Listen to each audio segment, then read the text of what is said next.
This is the Vision 79 podcast, where my friend Sander and myself, Mason, discuss recent developments in our business and personal growth. The name Vision 79 comes from our respective racing numbers. Sanders is 40, mine is 39, and we have a shared vision for success in business and personal lives. Many successful people have started small, just like us, but very few of them have documented their early years.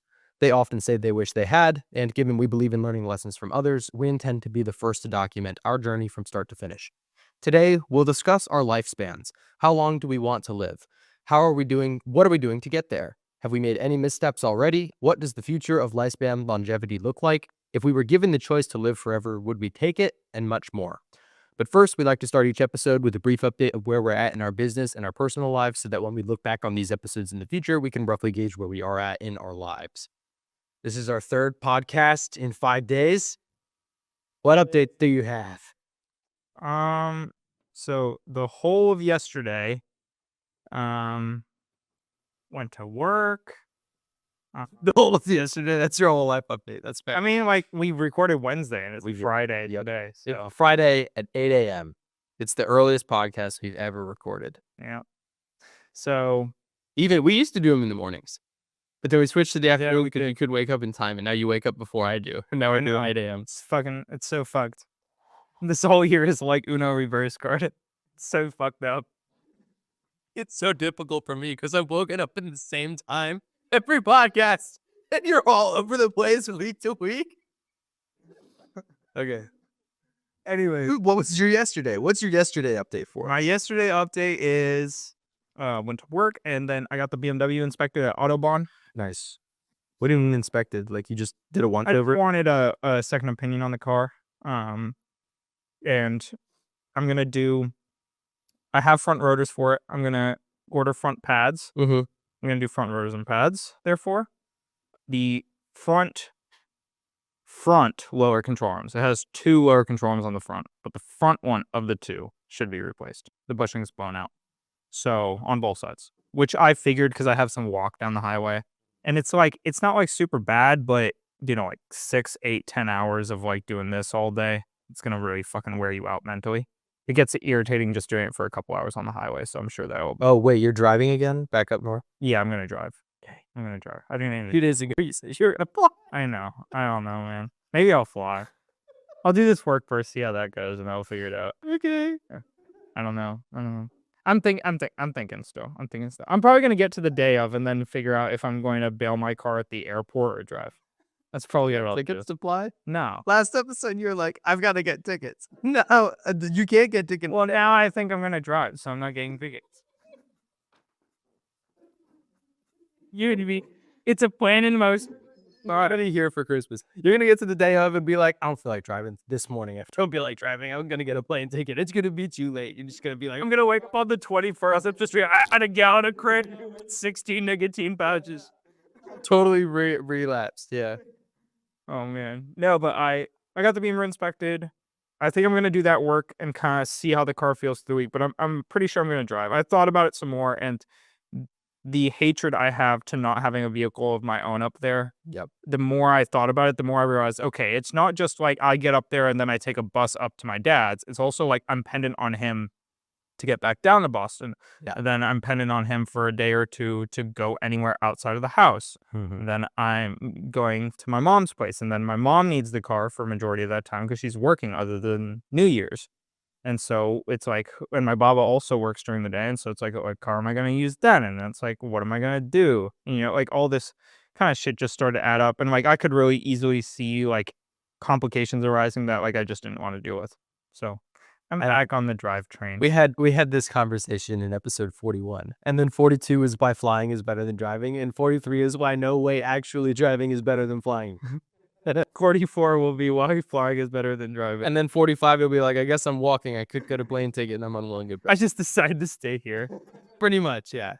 Anyways, so I did that, and then if you stay though, we'll be like 3 months ahead of schedule on podcasts. So you'll have some time to edit. Did some work on the podcast stuff. 40 got posted. 41 and 42 are in work. Mm-hmm. 41 is like the file is done. 42 is like halfway there. For 42, I I think it was 41. No, 41. I added all the pictures and stuff and whatever. So that took a little bit of time with the cars from Revs. Remember that? Oh, got it. Yeah. Yeah. So Cool. did that, and then ran some groceries, did some laundry, whatever, just like basic shit. Went to Powell, got a Lolo. Cool.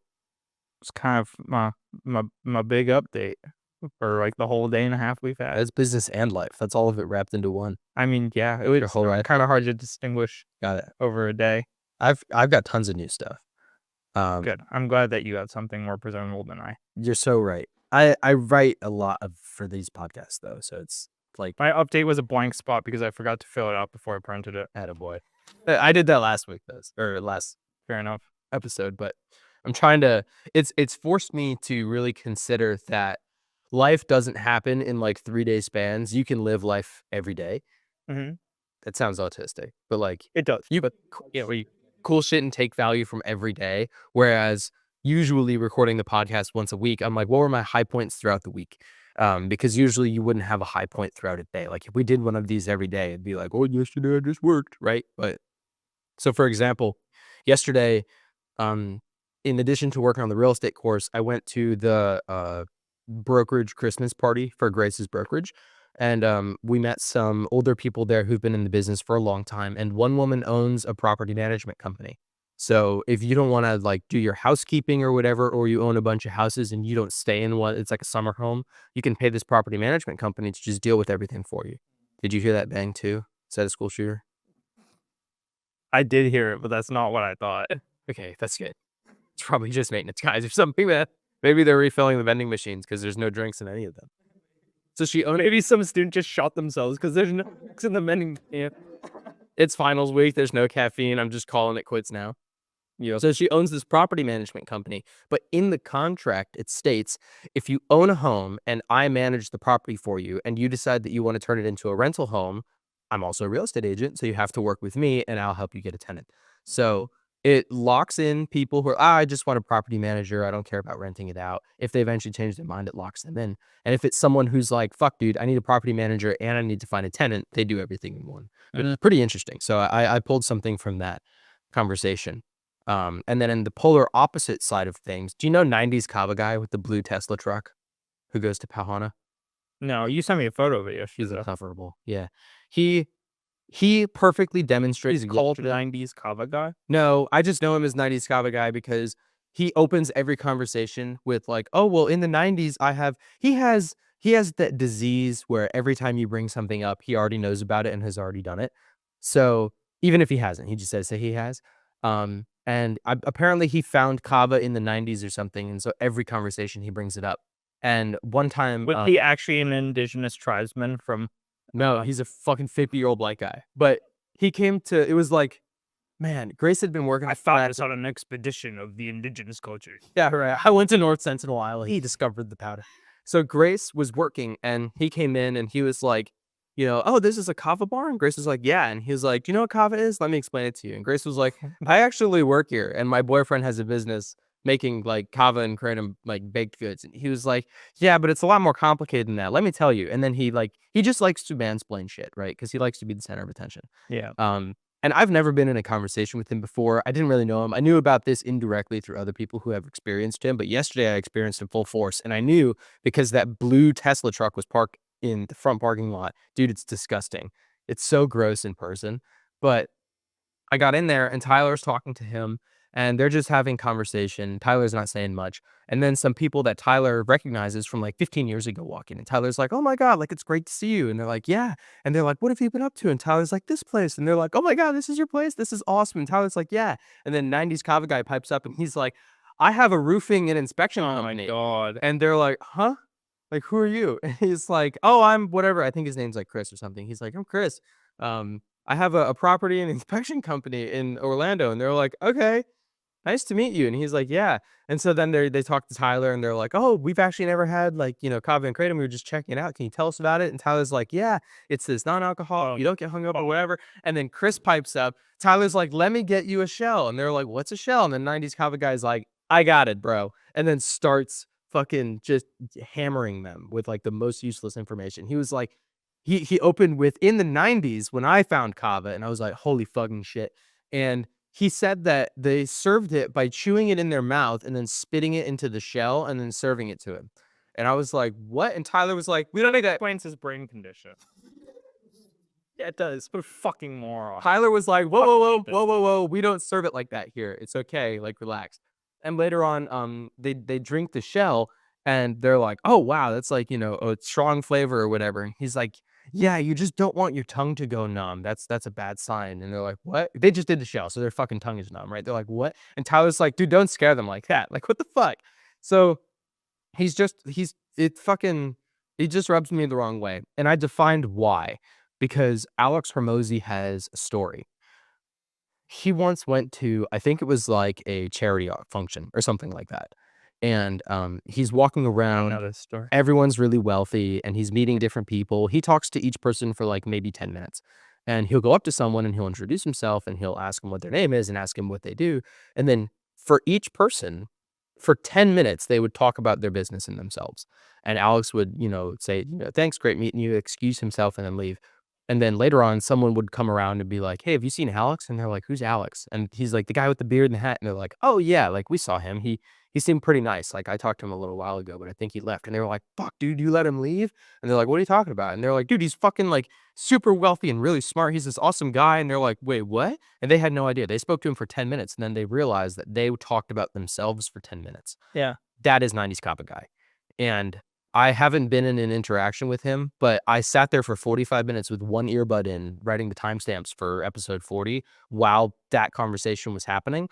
And there were 3 people in that conversation, and I don't know anything about 2 of them. And I just did a fucking 10-minute segment on 90s Kappa guy. That's how much he talked in that conversation. Yeah. And I think I heard one of them mention that the other people, they were in something to do with banking. And I got really interested because banking is like a special like autism interest of mine. And I didn't hear anything about it because it was just 90s Kappa guy the entire time. So it's a really great working real world expression of not talking about yourself, listen twice as much as you talk. Yeah. That lesson. And I wanted to talk about it here because on the off chance 90s Kava guy listens to it, maybe he'll put up a mirror and realize that he talks too much and doesn't listen enough. But it's also a great life lesson that I got to learn through his missteps. Mm-hmm. I do want to say, actually, you reminded me yesterday, I was stopping at Walgreens on my way home and grabbing a pack of 3 milligrams Zins. Nice. And there was a guy at the counter of the of the Walgreens, and he was like, "Hey, are you doing any racing?" And I was really lost because I recognized him sorta, but like I don't recall ever having a conversation with him. And I think he knew me from Joel because he mentioned like working on Joel's car and stuff. So I think he was like one of the people that stopped by while I was working with you on Joel's car, and I just like don't remember that interaction because I wasn't. Oh, focused on it. with the Focus RS? That guy? Maybe. Okay. Yeah. Well, whatever. He was asking me about racing, whatever, and so Okay. we chatted briefly. Not the point of the conversation. I went out and someone else, because he talked to me about my Miata, someone else outside was like, "Hey, like, I love your Miata. Like, do you do SCCA racing?" I was like, "No, I do autocross occasionally. I used to do shifter kart racing around the country, and now I just kind of have this and a daily driver, and then I have a Project 914."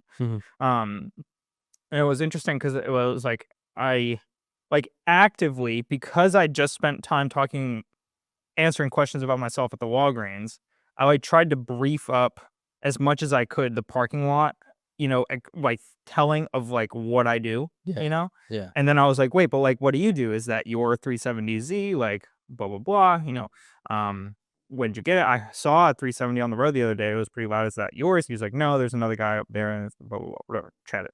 But, What color was the loud 370Z? also red. Okay. That's why I was there. They were both like a darker red. Got it. Very similar. I took the cats out of a black 370Z like 3 years ago. It was one of the performance spec ones. It has like the black with the yellow trim.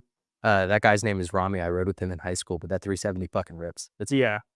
I don't really love at all the sound of those motors. Me neither. But I've heard they're very fun. Yeah. I rode in the trunk of it. Why? Dude, it's a 2-seater with like a shelf trunk, right? It's got like a hatchback trunk, kind of like the Camaro. Yep. And Rami was driving and Shaw sat shotgun, and Shaw and I were filming, and there wasn't a third seat. So I just curled up on that back shelf and they closed the hatch over me. and I had the camera with me, and then we went like 160 over the causeway. Oh my God. I have some of the footage on my old YouTube channel. Oh man, that's awesome. Yeah. Yeah, I like crammed in the back. Actually, I have that whole job on my YouTube channel. We should go watch it after this. That's awesome. Sure, yeah. I love that. Yeah. So you start asking this guy about himself, and you're like, Yeah, yeah. It's just like a small tidbit thing. It was like, I guess my point being, in contradiction to me not talking about myself, I wanted to bring up a selfish point about how like I've also seen this in the past couple of not days. selfish, it's self-reflective. Sure. Right. Yeah. Right. Yeah. But yeah, it's something that I have been paying more attention to in recent history, and then I have just started to notice how prominent it is when I'm noticing it in other people. And other people also think that not 90s Kava guy is annoying, but they can't really pinpoint why. But I've been able to define why, and it's because, I mean, it's easy to see, I guess, if you think about it for more than 10 seconds, but it's just because he talks about himself all the time. But I heard from someone else was saying like, oh, his grandmother was killed in a homicide, and then Comcast covered it up. And so they are paying him like a huge sum of money. And I was like, what? And I looked it up, and there in 2019, there was a woman who was murdered by her, I forget who, with a screwdriver. She's killed with a screwdriver. And apparently Comcast tried to cover it up. I think it was a Comcast cable guy who was like, I'm here to fix your cable box. And then he murdered her. And then Comcast tried to cover it up. And so Comcast was made to pay, you ready for this? $7 billion to this family in 2022. And so like the like her son is getting like 250 million, the other son's getting 250 million, the other son's getting 250 million, like everyone's getting a shitload of money. And I haven't been able to confirm if 90s Kava guy, I know him as 90s Kava guy. I don't know his fucking name. I'm trying to figure out if he's actually related to that family or not. The guy who was telling me about this was like, yeah, he's the grandson, and he's listed as one of the people getting like $250 million. And I was like, whoa. And they were like, that's why he has all these businesses, is because his daddy's money and his Cybertruck. And I was like, really? And they were like, yeah. And I was like, the way he talks about it seems like it's been around for a while. And yesterday, while he was talking about it, Well, he it was could like, be around for a while, and then he's just inheriting it alongside of some of the money now, I don't know. just because of the situation. I heard the other day, he said that he opened the roofing company in like 2007 and then the inspection company in 2011. I mean, man, if they're paying out more or less $7 billion to a family, it must have been a successful and important family to begin with. I have no idea. Because it's like, if Comcast guy kills Joe Schmo, like, Yeah. he gets, 5-10 million, right? And his family gets another few, right? Yeah. You get what I'm saying. But it's like, if you're gonna pay $7 billion, Yeah. you gotta have really fucking good lawyers. Mhm. You gotta be willing to battle that legally out, and you have to have major assets that you would have claimed been affected by this. Do you know what's even Right. crazier? She was stabbed in 2019, and they were ordered to pay out in 2022. That's 3 years of lawsuit. That's Yeah. so fast for a case that big. That's Yeah. so fast. That's It must have been fucking bad. yeah. Yeah. It must have been really blatant and really bad, and like been really terrible for the family or something. But Yeah. I don't know if he's actually part of the family, but like it's interesting because people are like, he's annoying, and here's maybe a method for him to receive a large sum of money, and thus I'll attribute everything that he says and does to that money. But Yeah. he says that he started the company in 2007, which makes sense because he's in like his 40s, right? I don't think that he was a bum until now. And like if he has these companies, you can easily fact check how long ago they were created. So there's no real reason for him to lie about that. Yeah. And he doesn't tell anybody about the lawsuit money if he is getting the money. And like this could also be a totally different family. It might not be him at all, and like you just want to attribute it to him. Like you don't like him because he is so narcissistic and talks about himself so much that you want to take away the accolades that he has, and that seems like a must be nice mentality. So it's like, even if he's Yeah. getting the money, that has nothing to do with, his personality. Like you can be rich and be narcissistic, or poor and narcissistic. The difference is like you're just talking about yourself all the time. Yeah. Yeah. So that's my business update. My life update is that we're going racing today. Oh, yeah, we are. And so Orlando Karting Center partners with RaceFacer, which is a timing company that uses the transponders on the karts to track the lap times for everything.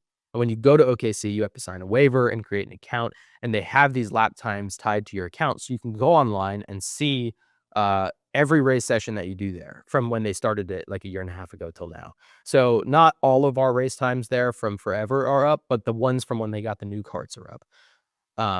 And I sent you a friend request on there. You haven't accepted. That's fine. We set our fastest lap times in the same session on the same lap on the same day at the same time a year ago, almost to the day, December 6th. Today is December 13th. So a week ago, a year ago, at 5:30 p.m., I went 108.4 and you went 107 flat. So let's see if we can do better today with now 1-year-old carts. I don't know. When I check the times, dude, these are like 108s. When I check all of the new leaderboard times, they're like 39, 38 seconds. Oh, they're doing a shortened track. They must be. They must. Yeah, they cut that straightaway portion on the when you're that side by the car wreck yard, that really long straightaway with the hairpin at the end. Yeah. They cut that in half. Oh, and then you take the first right instead of the second longer right. Got it. That sucks. So I guess we won't be able to compare our lap times to the old ones, which is kind of a shame. But it is what it is. And I found Can you pull up sector times? Yes. So we could pull up sector times for the sectors that are unaffected. Yeah. Well, Sector 2 will be affected by Sector 1 because Sector 1's different. So your entry speed is going to be different going through that last corner, right? I don't actually know what the new last sector looks like. Anyways, we'll see. They could be doing it different than I'm thinking about it too. I don't know. We'll see. Yeah, we'll see. Maybe they just have stupid fast carts now. Maybe. That'd be cool. All shifter carts. And then my last life update. 49 seconds would be ridiculous even in a shifter. Well, so they change. You can select like pro racing, shifter carts, rental carts, doubles. You can change the configuration. And just for flat out rentals, they're all like 40 seconds. And my last life update is I found a new YouTuber, new to me, but he has a channel where he's a sim racer who has started racing in real life cars and carts. And he does a lot of talking about how you can learn to be a good sim driver and then what you have to change to become good in like a real car, because that's what he's doing. And he's the first person to explain slip angle in like a clear way, the clear defined way. And it's helped me determine in my fucking monkey brain what slip angle actually is. And the way that I would determine it is you're going one direction and then you want to change direction. So you turn the wheel, right? And when you think about it, the tire, the rubber does not turn at the same rate as the actual metal wheel because rubber is flexible, so it twists, right? So you can have your tread facing one way and have the metal wheel facing another way. And then there's just torsion, there's twist in the rubber. And essentially what you're doing is you're trying to get the maximum amount of twist without it snapping and slipping against the road. That's the way that my monkey brain thinks about it. And no one has ever explained it to me that way before. And now I understand. I thought that was cool. I've always thought about it as the angle differential between where your tires are pointed and where you're traveling relative to the ground. Yeah.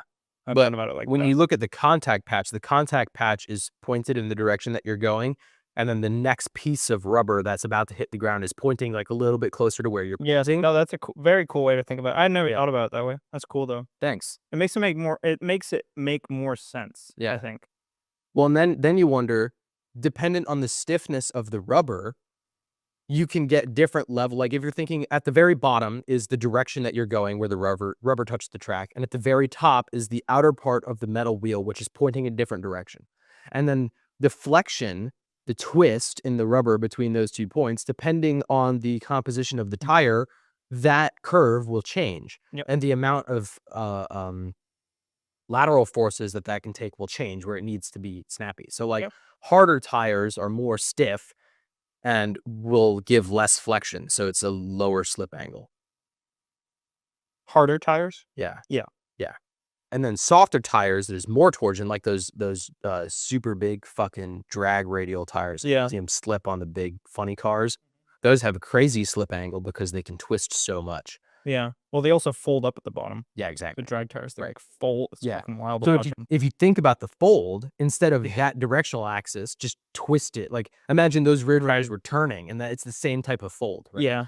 So that would be like a stupid, huge slip angle. You ever looked at old IndyCar videos and looked at the wheels as they're going through a corner? You can actually see the rim deflect in like large bank corners. The rim actually changes shape due to the G-force. You can watch it on a camera. It's fucking crazy. That's fucking sick. Yeah, it's not just like the tire compressing. It's like the fucking wheels. Like, that's so cool. Yeah.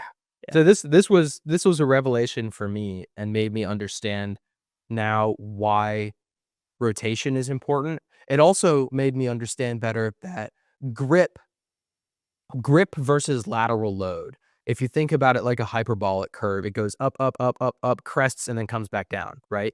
If you pick a point before the crest, right? Like let's say, I don't know, 2Gs, right? And then you crest at 2.2 and then it falls back down again, right? And it falls usually faster than it comes up, right? But you can be at 2Gs, so under the 2.2 limit, below the limit, or past the limit. And you can hit that same lateral force overdriving the car, breaking a little bit of traction, or underdriving the car and saving your tires.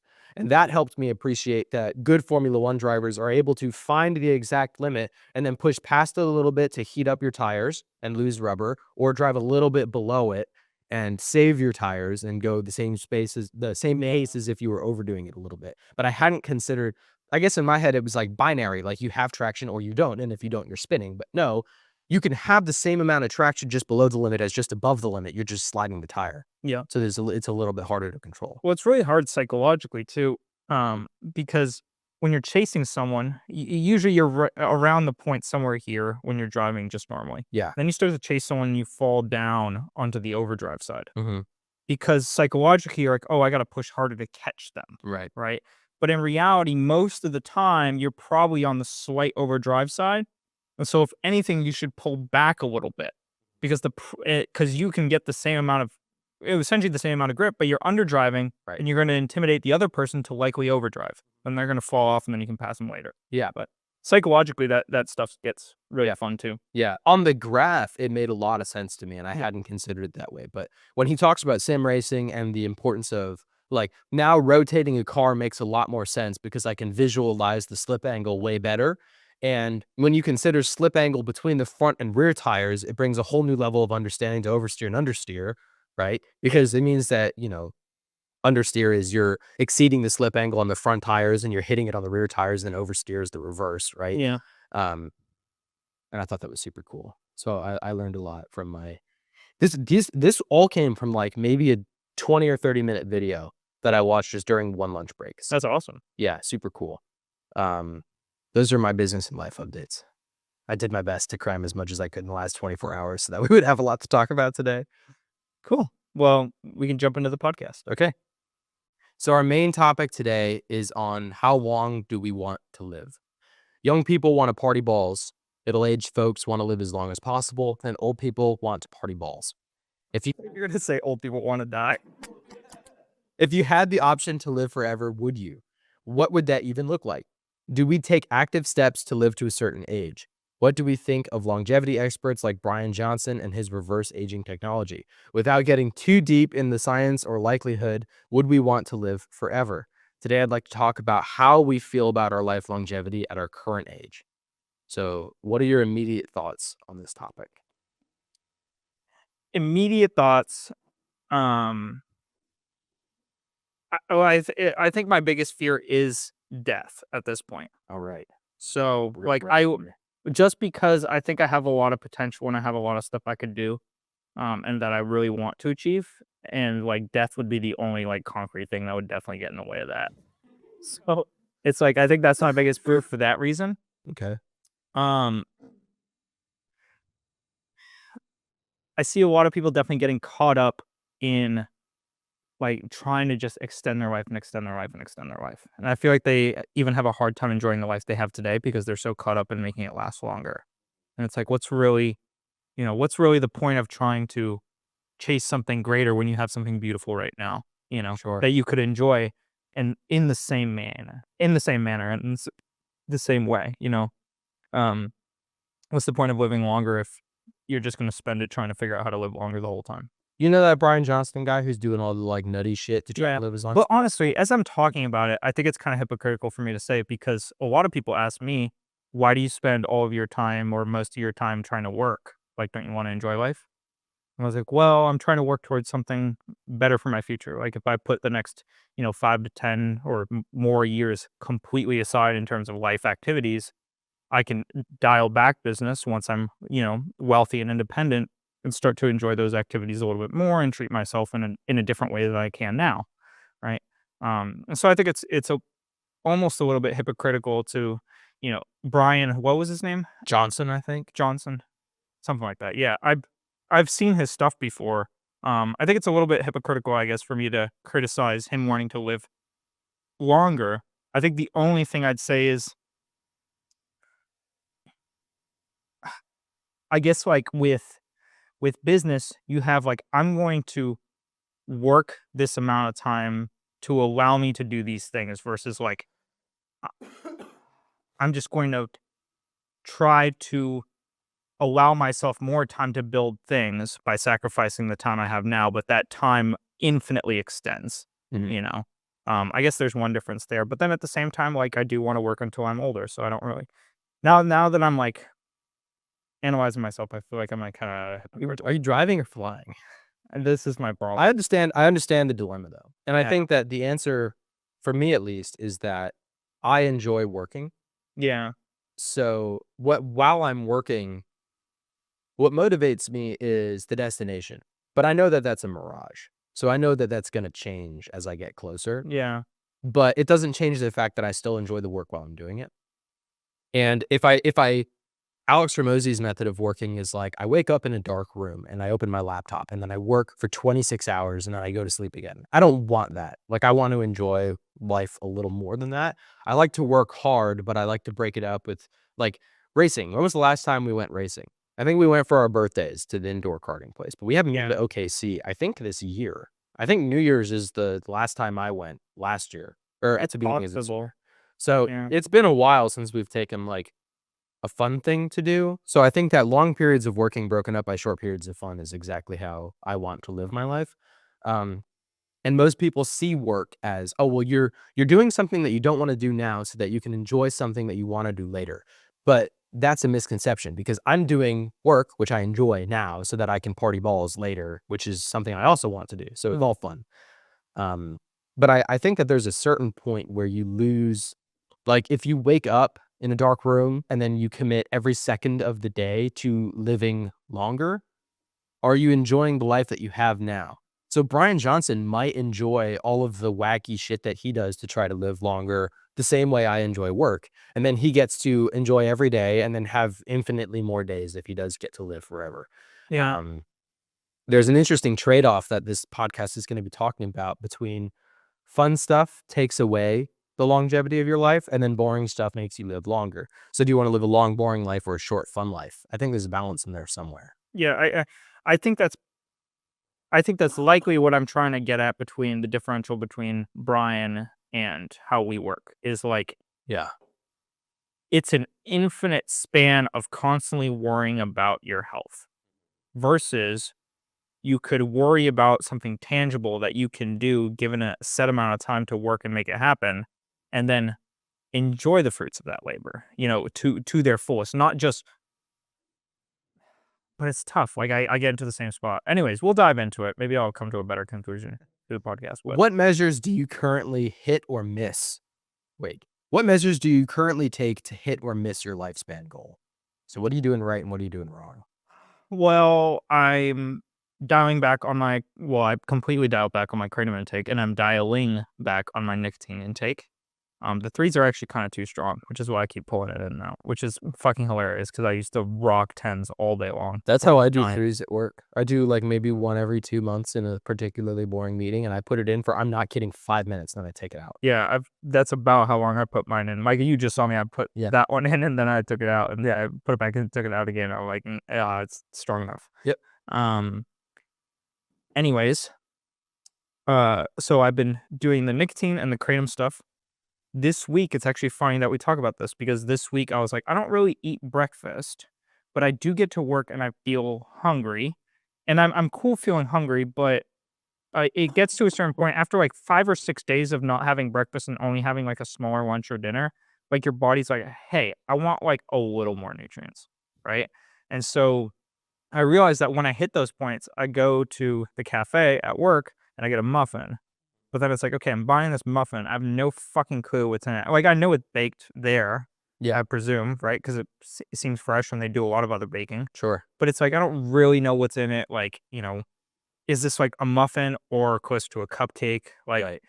stuff like that. And so I was like, why don't I go grab yogurt, berries, and nuts at the store? So I just went to the store and I grabbed those 3 things. And last night I was hungry and I was like, I'll just make like a little yogurt bowl for myself. And so I did that. It was good. And then this morning I took like the pack of berries out of the fridge and I just ate them on the drive here. Yeah. And so it's like little stuff like that, trying to healthy my diet up. I don't eat chips anymore. What?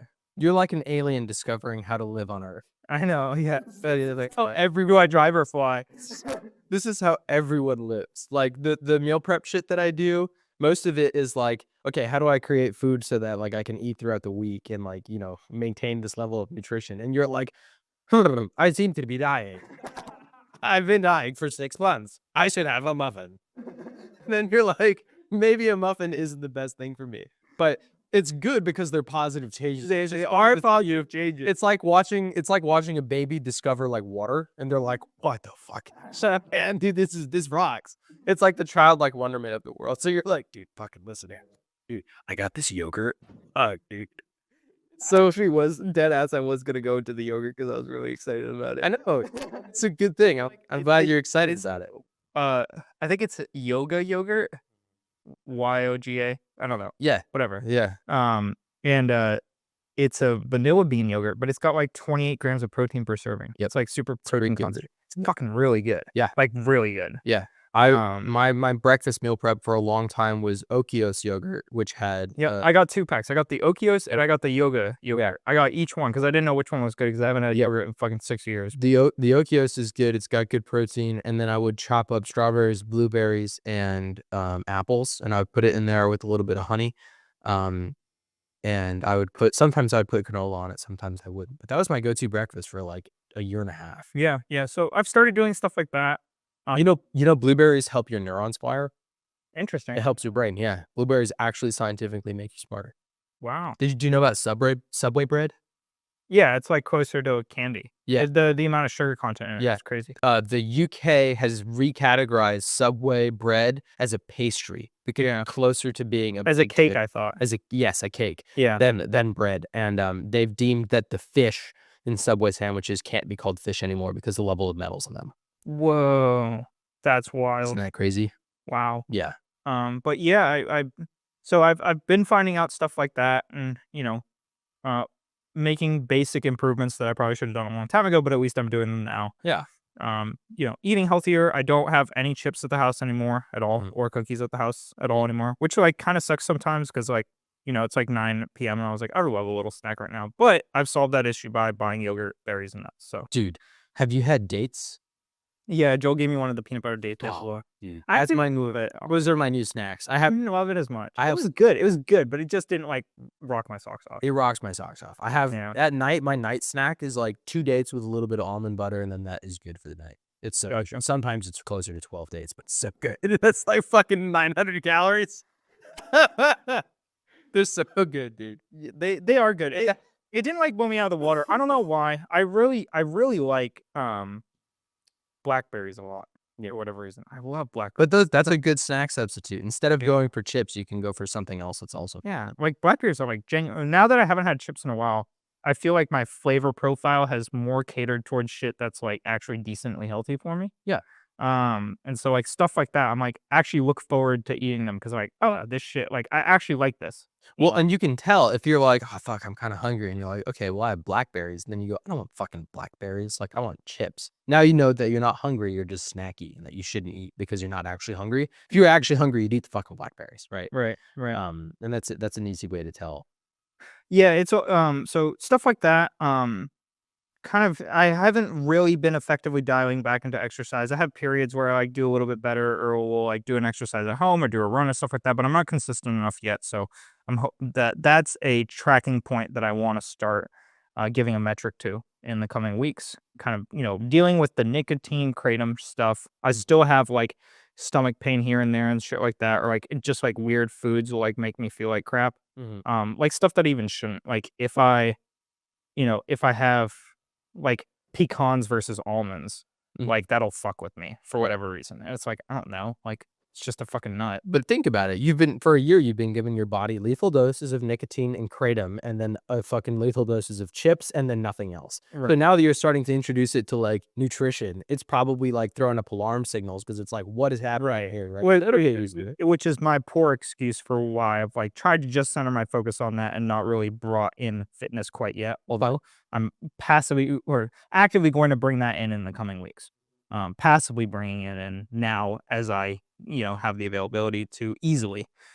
Stuff like that I try to do, I basic things like, don't put your hands where you wouldn't put your dick. You know what I mean? Like, What? You never heard that? What are you talking about? Like when I used to work at Autobahn, we used to joke around and be like, if you're working on like a hot car, or, like working in suspension and componentry and stuff like that, like don't put your hand where you wouldn't put your dick. Got it. You know what I mean? So like basic shit like that. Like don't put yourself in an injury prone situation where you could avoid it easily. Right.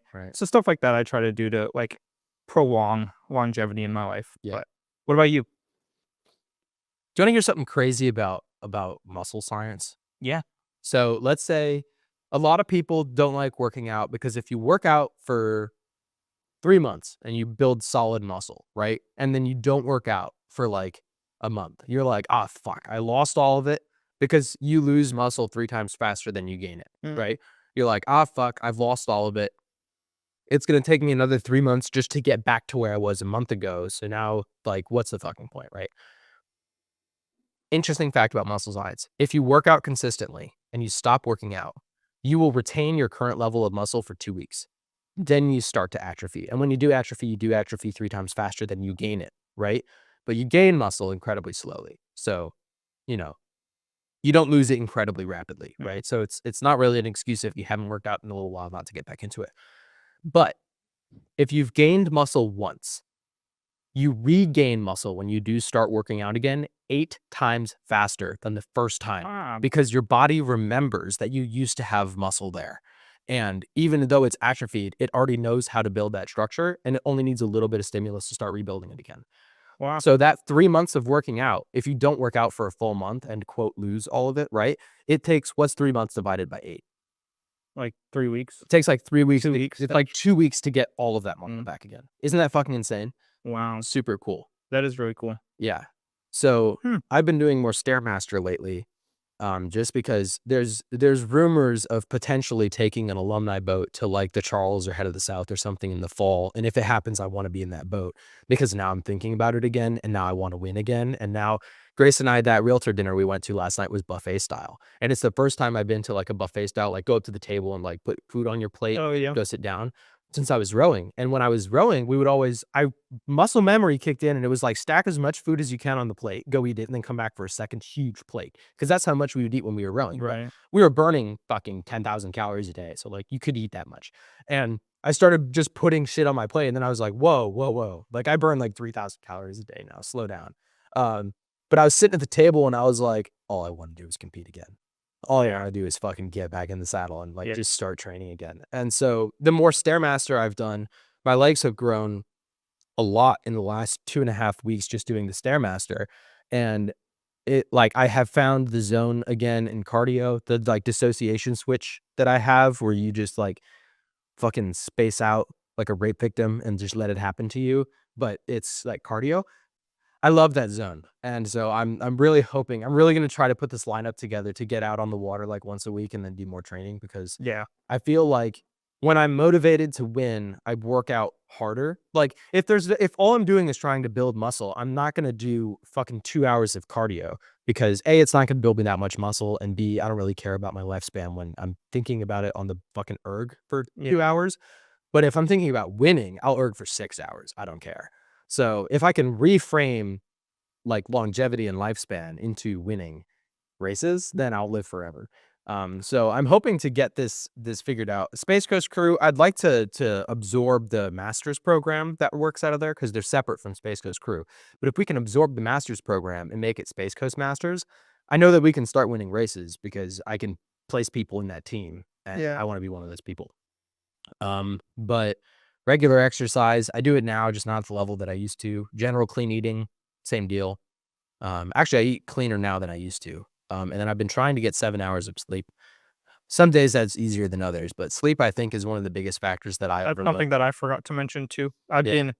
I'm honestly surprised with myself at how good I've been about getting to bed on time. That's awesome. I've gotten to bed between like outside of 2 nights within the past 3 weeks. I've Mhm. gotten to bed between 10:30 and 11:30 That's awesome. every single night. That's awesome. And usually around 11 plus or minus 10 minutes. Yeah. Like on the bigger scale, 10:30 to 11:30. Yeah. The only 2 nights I did not do that was one night I went to bed at 9:30, 10, Hmm. and then the other night I was coming back from Naples, I went to bed at 3 or 3:30, right?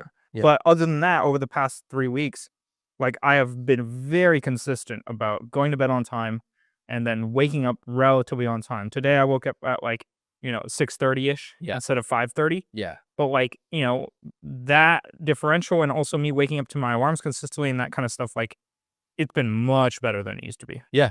Yeah. So Consistency is more important than quantity of sleep. yeah. Um, and that's something that I would like to eventually be better about. But right now, it's like right now, I'll start going to bed at midnight, and I'll do that for like 2 or 3 days, and I feel good. And then it creeps into like the 1:30 category, and then I'll catch myself at 2 a.m. one night, and I'm like, fuck, dude, I drifted 2 hours. Yeah. And I'm waking up at the same time, so then I have to go to bed earlier the next night. So like last night, I took melatonin and went to bed at like 10:30, which is stupid early for me. That's an hour and a half earlier than my earliest bedtime has been, like in the past. Gotcha.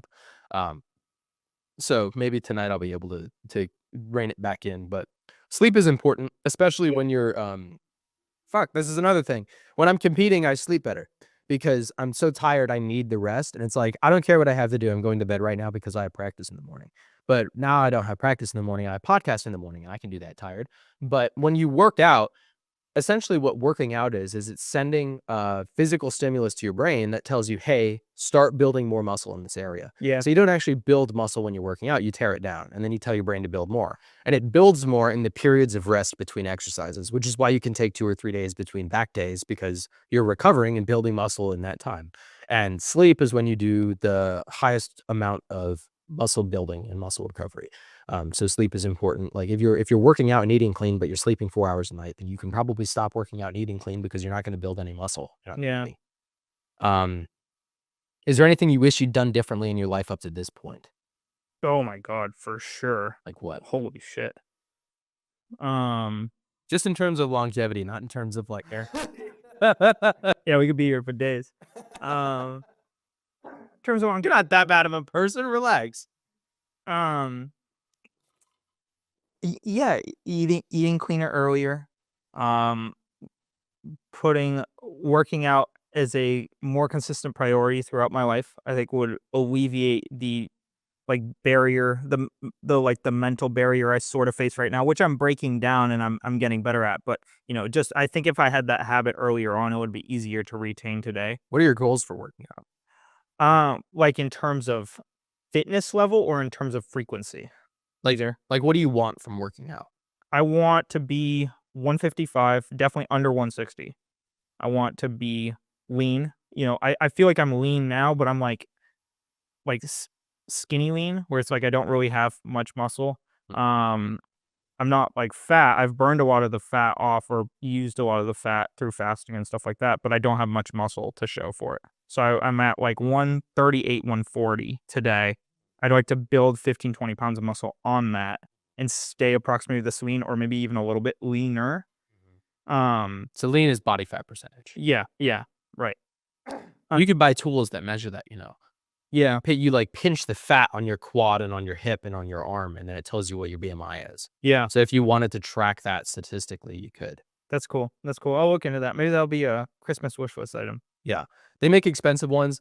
They do this dumb shit. You like hold it out in front of you and it like measures the magnesium in your electromagnetic field. Yeah. It's fucking bullshit. Just get one of the pinchy guys. They're cheap and they work. Cool. Yeah, so that's approximately the fitness level I want to be. And just continuing to eat clean, eat healthy, exercise and sleep consistently. I think if I could hit those metrics, I'd be pretty happy with my overall health. Yeah. It's easy with sleep because you can say, okay, go to bed at this time and get this many hours. And it's easy with food because it can be eat this many calories and avoid junk food. But with working out, it's like, well, what are my goals really? Because my goals in working out the past year have been like, okay, well, I just want to get jacked, right? But that's like, okay, do I do bro split or push pull legs or full body? And then how many times a week do I do it? And how much time can I dedicate to it? And if I'm not eating the protein, then it doesn't really matter what I'm doing in the gym. But when I'm competing, it's easy. Mhm. It's just get fast. And that I know how to do that. Right. I don't need to think about that. For me, I think it's easier right now too because it's just build muscle Yeah. pretty much because I'm weaned out quite a But bit. where do you want to build muscle? Why do you Right. want to build muscle? Upper body and core mostly Right. with And so some then legs. there's a bodybuilding proper path to take in building your upper body, because if you have huge biceps but that's the only thing that's huge about you, you look weird, right? Yeah. So in bodybuilding, the very first thing to work out is your shoulders because that starts to build out a larger frame, and then from there you work out your chest because then it builds depth, and then you work out your arms because it's kind of like, who doesn't want to have big arms, right? Right. And then from there you work towards your back to like puff your back out a little bit. The shoulders first is important because if you have big everything else but small shoulders, you look way smaller than you actually are capable of. I gotcha. Um, Actually, on this note, I just learned about do you know about the Athletic Greens like scandal right now? AG1. You know about them? I mean, I know about AG1. I don't know about the scandal though. Yeah. So apparently the owner is like the creator is from New Zealand.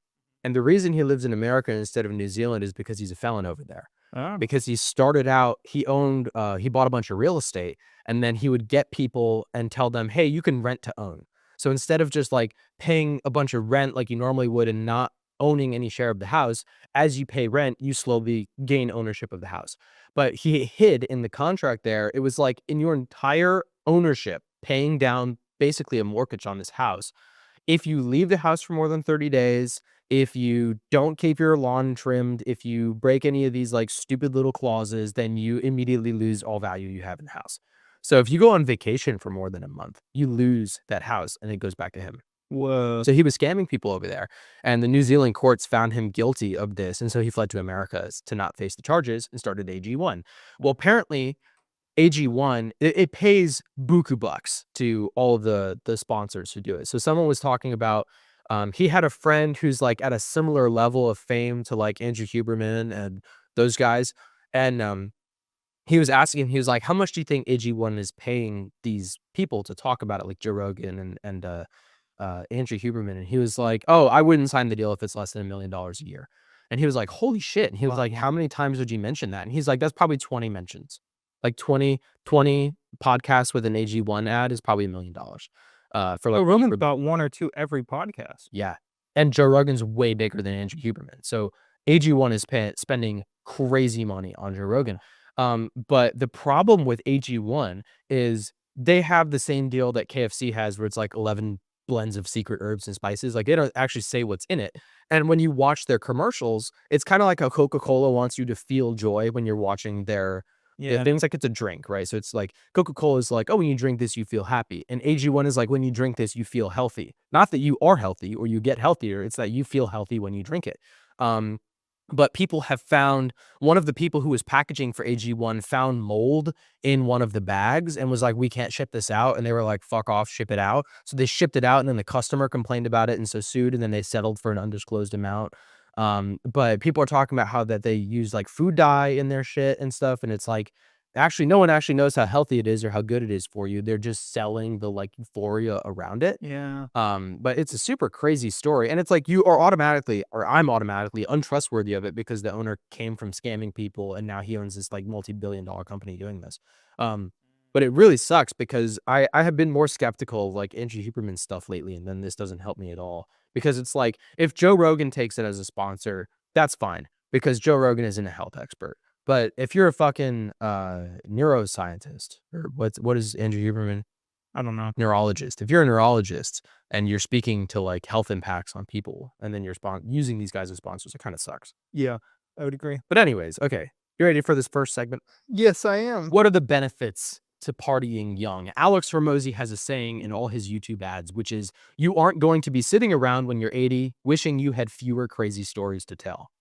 I personally don't feel that's him saying to get crazy, do hard drugs, and drive a car double the speed limit the wrong way down the highway. But I do think he's encouraging his audience to live their lives to the fullest while they're young.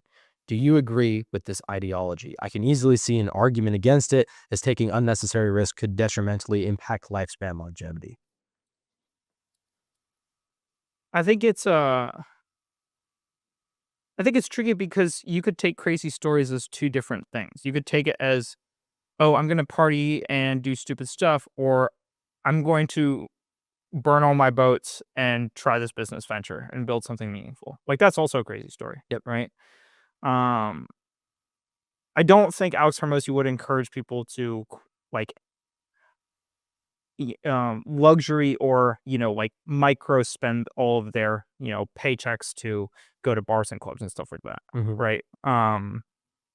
Do I think that I think living life to the fullest is important, but I think that recognizing putting yourself in unneeded danger in order to have, some micro amount more potential fun, I think is stupid. Like racing? Racing's relatively safe though. Like, you could hit a wall from going pretty fast and you'd be fine. I've seen a lot. You don't have the Instagram reels that I have.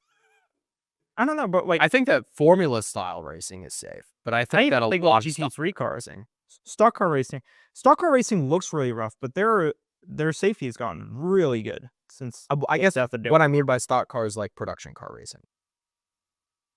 like GT3 class stuff. Like if you took your car to the track and then Oh yeah, that right. you're right. Like the style of racing that we're capable of doing right now, like rental. I've seen rental car deaths before on Instagram. Oh really? Those are horrific. Yeah. Really? Even with the helmets and stuff on, yeah. Yeah. Like full carts coming airborne towards someone's head. Yeah. That goes exactly the way you think it goes. Yeah. It's I'm not trying to get you. This isn't a gotcha. no. I no, but I do get what you're saying. You get me. Yeah, I do. Um, I don't know. I guess just like fundamentally, I don't put as much value on partying as I do with like activities that can grow you as a person. What did partying look like for you growing up? Minimal. I was very low interest in it. Do you other have than like senior year of college? Do you have any specifics in mind from like high school or college? Like I didn't go to a single party, high school or college. really? Outside of the one that we went to. That one sucked. Yeah. Really. That was the only party I ever went to. Really? Yeah. Wow. Why? Just never had interest in it. I always wanted to like tinker or work on my bicycle or work on racing stuff or Got it. learn new things. I never really like had interest in like going out and just like getting fucked up or doing stupid shit. I'm so glad we I like I would go out with friends occasionally and do silly stuff. Like we'd go out and do donuts in a field or like stuff like that. But it was like small shit. You know what I mean? It was never like let's get hammered or let's do hard drugs or stuff like that. Like I never did that. I'm so glad we met when we did, because I would have bullied the shit out of you and I Probably. Yeah. like I had to reach a level of maturity where I started to appreciate those things first. But I would have bullied the shit out of you in high school. Yeah. No, that's fair. That's fair. Yeah. But I just like as I was writing this sheet, I had a lot more deficits to partying young than I did benefits. Yeah. No, A lot more. Yep. A lot more. I did a lot of partying when I was younger, and I still think there's more deficits than there are benefits. But I think that as you grow up, you're idolizing like celebrity, and celebrities party hard, and so that's what you want to do.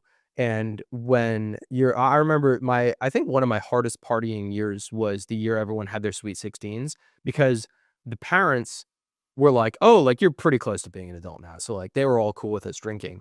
And so they would throw like stupid crazy parties for every. Oh wow. I went to probably like 24 sweet 16s in that year. I think it was probably like sophomore year of high school or something. Yeah, all of them were fucking crazy. One of them, I went to a bar mitzvah and a bat mitzvah.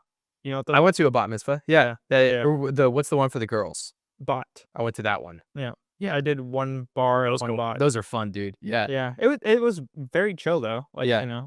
Oh, really? I mean, it was like dancing and music and stuff like that, but there wasn't alcohol or anything like. Wow. Mine, there was a lot of alcohol. That family was wild. No. They were not traditional Jewish people. Gotcha. Yeah. Gotcha. They got on the chair and everything, and they wore the hats, but they were drinking a lot. But Gotcha. I remember there was this one where we all knew this girl and we weren't sure. We knew her family was Italian, like from Italy. So they were probably okay with kids drinking underage, but we weren't really sure. So we had all decided to just sneak it in. And they had rented out this like it's like a rec center with like a huge dance floor and a DJ and shit. And we found like a back room for it could fit maybe like 20 or 30 people. And we were all in there, maybe like me and 10 of my friends, and we were handing this bottle around. Someone had brought like tequila or something. And we were drinking and we were sneaking it. We're like, okay, we're gonna get fucked up in here and then we're gonna go out and have fun so that the parents don't see us. And then we're gonna hide the bottle in here so they don't find out. And I remember we're all drinking and like we hear voices outside, and so we all get like really quiet and everyone's staring at the door and we're really pensive. And the door busts down and like 10 parents are standing in the doorway. And we're like, fuck. And everyone's frozen. We're staring at them and they're staring at us for a second. And there's a brief moment of silence before the parents go, eh! And they hold up their own bottles. They came in and started drinking with us. And then everybody went out and danced. It was so much fun. It was so much fun. I got fucking plastered. One girl had her party at the Exploration Tower in Cape Canaveral, and I jumped off the 3rd floor balcony into the dock. I don't remember that at all. What? I don't remember that at all. I woke up, I was living with my Colombian friend at the time, and his dad came to pick us up. Dude, someone called the cops, and I hid from the cops even though I wasn't doing drugs. I was so drunk, I fucking freaked out, thought I had done drugs, so I hid in the bushes from the cops. It was so much fun, dude. That was my first fight. I hit a kid, and he hit me back. So I woke up. My buddy's family was Colombian, so they were cool with this stuff, and I was living with them at the time. So his dad came to pick us up, and I woke up on the floor in their kitchen staring at a fucking Pop-Tart under the refrigerator. And I woke up so hungry that my very first thought when I woke up was, oh, dude, breakfast. That was the first thing I thought. But I had a bloody nose. I was fucking still soaking wet from the jumping in the canal or the Cape, off the dock. Dude, it was so much fun. I did so much fucking partying that year. I think the most exciting thing I did in high school was donuts at the bottom of a field. I did donuts when I graduated. When I graduated high school in the Firebird, it had an open diff. And my buddy, my Colombian friend, he moved to Georgia our junior year. And so senior year, he came down for my graduation. Oh, I had cool. driven there in the Firebird, and we had our graduation at the King Center.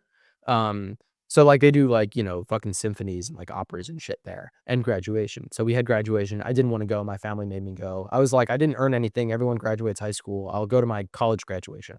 And so I went to this high school graduation. We take the photos, whatever. And my buddy Sebastian didn't know how to do donuts. And so I took him in the Firebird into the big, huge King Center parking lot. And like I was doing donuts, and then they got they've got golf cart security guys who came out after. Oh, So yeah. I would drive to one end, do donuts. He'd chase us, and then we'd get out and like, you know, the Chinese fire drill where you both get out and then swap. And then he would do donuts like right as the security guard is getting to us, and we drive to the other side of the parking lot and do donuts there and swap again. It was so much fun. But like my parents were, that's why okay, now I'm thinking about it. That must be why my parents were terrified that I would not row in college, because they were afraid I was going to join a fraternity and like immediately become the president and then get arrested or some shit. Right. But all that stuff was super fun, and they make for great stories, but I think it's more fun telling the story than it was to actually do it. Because like actually doing it, you're fucking like plastered. I don't like drinking, but I would do it because that's what everyone else was doing, and that's what's fun. Yeah. It's like you do it because it's fun, not because you enjoy it. But I don't know. I grew up thinking like, I don't like, fuck the man. I don't care. Like I want to have fun. You know, I want to get laid. You're 16 years old. You're horny. I get it. But as I got older, it got more like, okay, well, fun for me is like working and like accomplishing something. Like I'm having fun when I'm completing something or working toward a goal. Yeah. And that doesn't really include drinking. But I think this, I just realized this, or came to this superficial conclusion. Correct me if you think I'm wrong, but what's interesting too is when you're working, it's self-satisfying and it's self-gratifying. And oh man, I accomplished something. I did something meaningful. This is great. yeah. But when you're drinking, it's gratifying almost only when you tell someone else the story and the experience. Yeah. Right? Like you say it's not gratifying, or really like you don't even really remember it in the moment. Yeah. But it's so awesome to tell it to someone else and get their reaction. Right. Or to do it with someone. So it's like with partying, it's almost like the reward is reliant on the person receiving the product of, you know, whatever you're doing. Yeah. But you are the person receiving the product of whatever you're doing when you're working on a business or your laptop or stuff like that. And so it's gratifying to yourself. Do you remember that trip where I fucked on Christmas Eve? I do. Yeah, that was a funny story too. That story, I fucking I love that story for how funny it was, but that was fucking hilarious. that was the one of the last hookups that I had before I was like, okay, I'm gonna stop whoring around and actually find someone serious. Because in the moment I was so stressed. I did not have fun. It wasn't a fun time. And I left and then I got pulled over and I was like, this isn't a good time. Think this not I'm not having fun. So afterward, like I woke up Christmas morning with my family. I got home at 4 a.m. and now I'm awake at like 9 to do Christmas with my family. And I was so tired and I enjoyed Christmas that year. It was fun, but I spent like the quiet morning with my family and I was like, okay, this is more fun than last night. Last night was crazy and it's going to be fun to tell people about it, but like the act itself was not super enjoyable, right?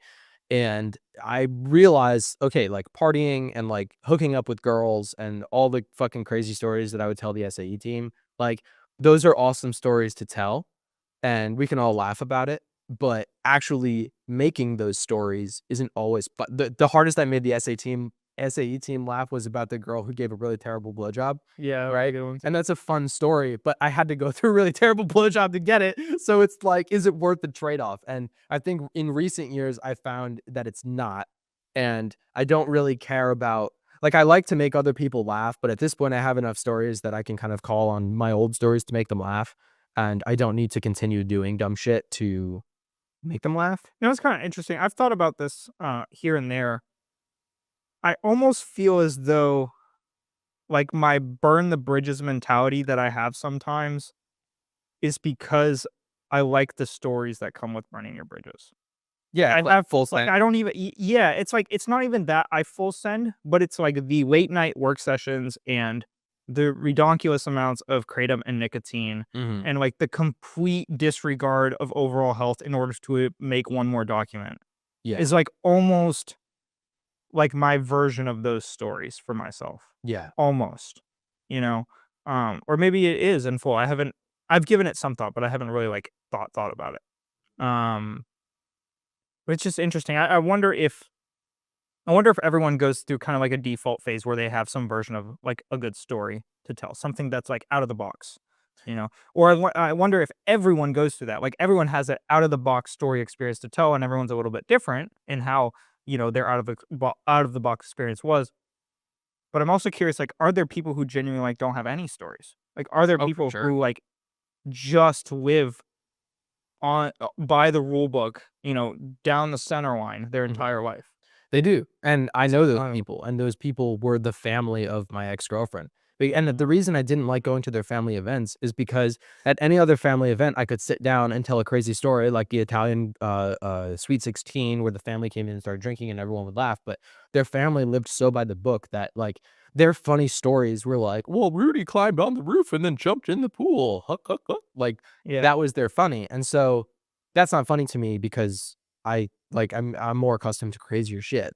So, I couldn't relate to them on anything, and I couldn't tell them any of my stories because my girlfriend would get pissed at me because that's inappropriate Right. for her family setting. But I think that everybody has fun stories. It's just it's kind of like the theory that the worst thing that's ever happened to you is the worst thing that's ever happened to you. So, like, the craziest thing that's ever happened to you is the craziest thing that ever happened. See, it's like you told me the story about the jumping off the balcony, which I didn't know, which is fucking wild. But Yeah. It was um, a crazy night. it sounds like it was. Dude, that night, fucking before going to the party, I was dating this girl at the time, and we were, like, on again, off again for, like, 2 full months, so we hated each other and, like, wanted to fuck each other, like, every day. It was those 2 same emotions every day, and so we had decided to get back together the morning of that party, and then by the afternoon, she texted me and she was like, "I heard from my friend that you said that I was a shitty girlfriend," and I was like, "Yeah, I said that 2 weeks ago because you were being a fucking shitty girlfriend, but we've worked this out. We love each other, so, like, we can go to this party and, like, have fun together," and she was like, "Fuck you, my ex, like, Matthew is gonna be there, and I'm gonna hang out with him the whole time," and I was like, "Fuck you, that's not gonna fucking happen, like, I'll kick his ass," like, we went into that party both, like, super riled up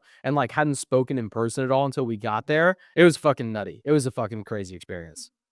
I hated it. It's The like real toxic love, yeah. my crazy experience equivalent was like it sounds so fucking lame. I'll tell it anyway. But like my crazy experience equivalent was I'd been to Orlando. Sorry, not Orlando. Fucking Christ, I still live in Massachusetts. I was on track karting in Connecticut. Mhm. Um, and so I I'd been on track karting in Connecticut a few times, and I'd gotten relatively decent, but I was like still over half a second away from the track record. Right. A good margin. And so I went down to Connecticut to build my shifter kart with my trainer, and we went to on track karting and raced there, and I was like half a second behind him, and he was really close to the record, like within a tenth. Right. Very consistently within a tenth. And so I watched him, and I watched his line, and I saw what he was doing, and then I saw a couple spots that I thought I could have potentially improved. So I went out there, and the next day I broke the track record by half a tenth. Okay. And then the next day I went back, and I had an entire timesheet out of the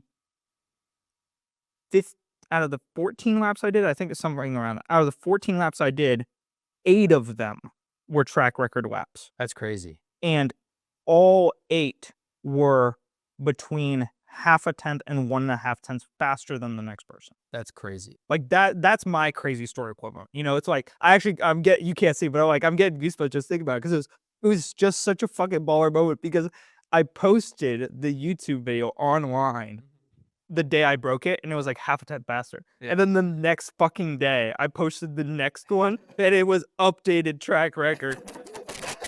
And it was like both these videos are fucking like crazy fast. Yeah. You know, but like for me, it was like that experience to like be able to like look at someone's line, analyze it, figure out how to apply it, and then apply it in less than 24 hours. Yeah. Like those are my crazy stories, you know? They're difference in they're both crazy, but they're crazy different, because one is crazy like, I can't believe you did that. I would never do that. Yeah. Like, I would never get that drunk and fight someone.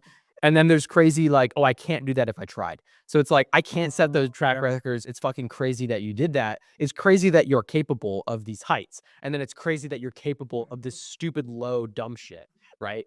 So like, fucking stripper on Christmas Eve is not something that you should aspire to. Anyone can do it, but why would you? And breaking lap records is not something that anybody can do, even if you wanted to do it. So we're polar opposite ends of the spectrum, right? Yeah, it's just interesting. Right. I'd love to dive into some of the benefits that you see in partying. Sure. Yeah. I think that's our first kind of. Well, I think that there's value in enjoying the youth that you have, because you won't wake up without a hangover forever. You can only do it for your youth. You won't wake up without back pain forever. I am only a few. I never woke up without a hangover. Oh, really? Oh my. Oh well, outside of times when I was constantly drinking, because then I never was But you know, sober enough to get a hangover. right. Yeah. No, I don't think I've only had a hangover once, and I was just vomiting. And then I vomited like 6 times, and I was fine. 2 hours left. So, like, I was over for 2 hours. I remember one night, I think, I was partying with Fleck. It was me, Fleck, and Caden. Mm-hmm.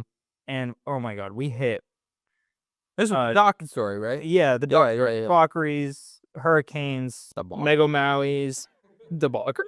Dude, Fiesta, dude, debaucheries is so fucking fun. I still love debaucheries. God bless. I fucking hate debauchery. Anyways, we got I almost fought a kid with Emily at debaucheries. Oh, really? He like tried to high five her, and she wouldn't high five. Oh, I remember that. And then he tried again.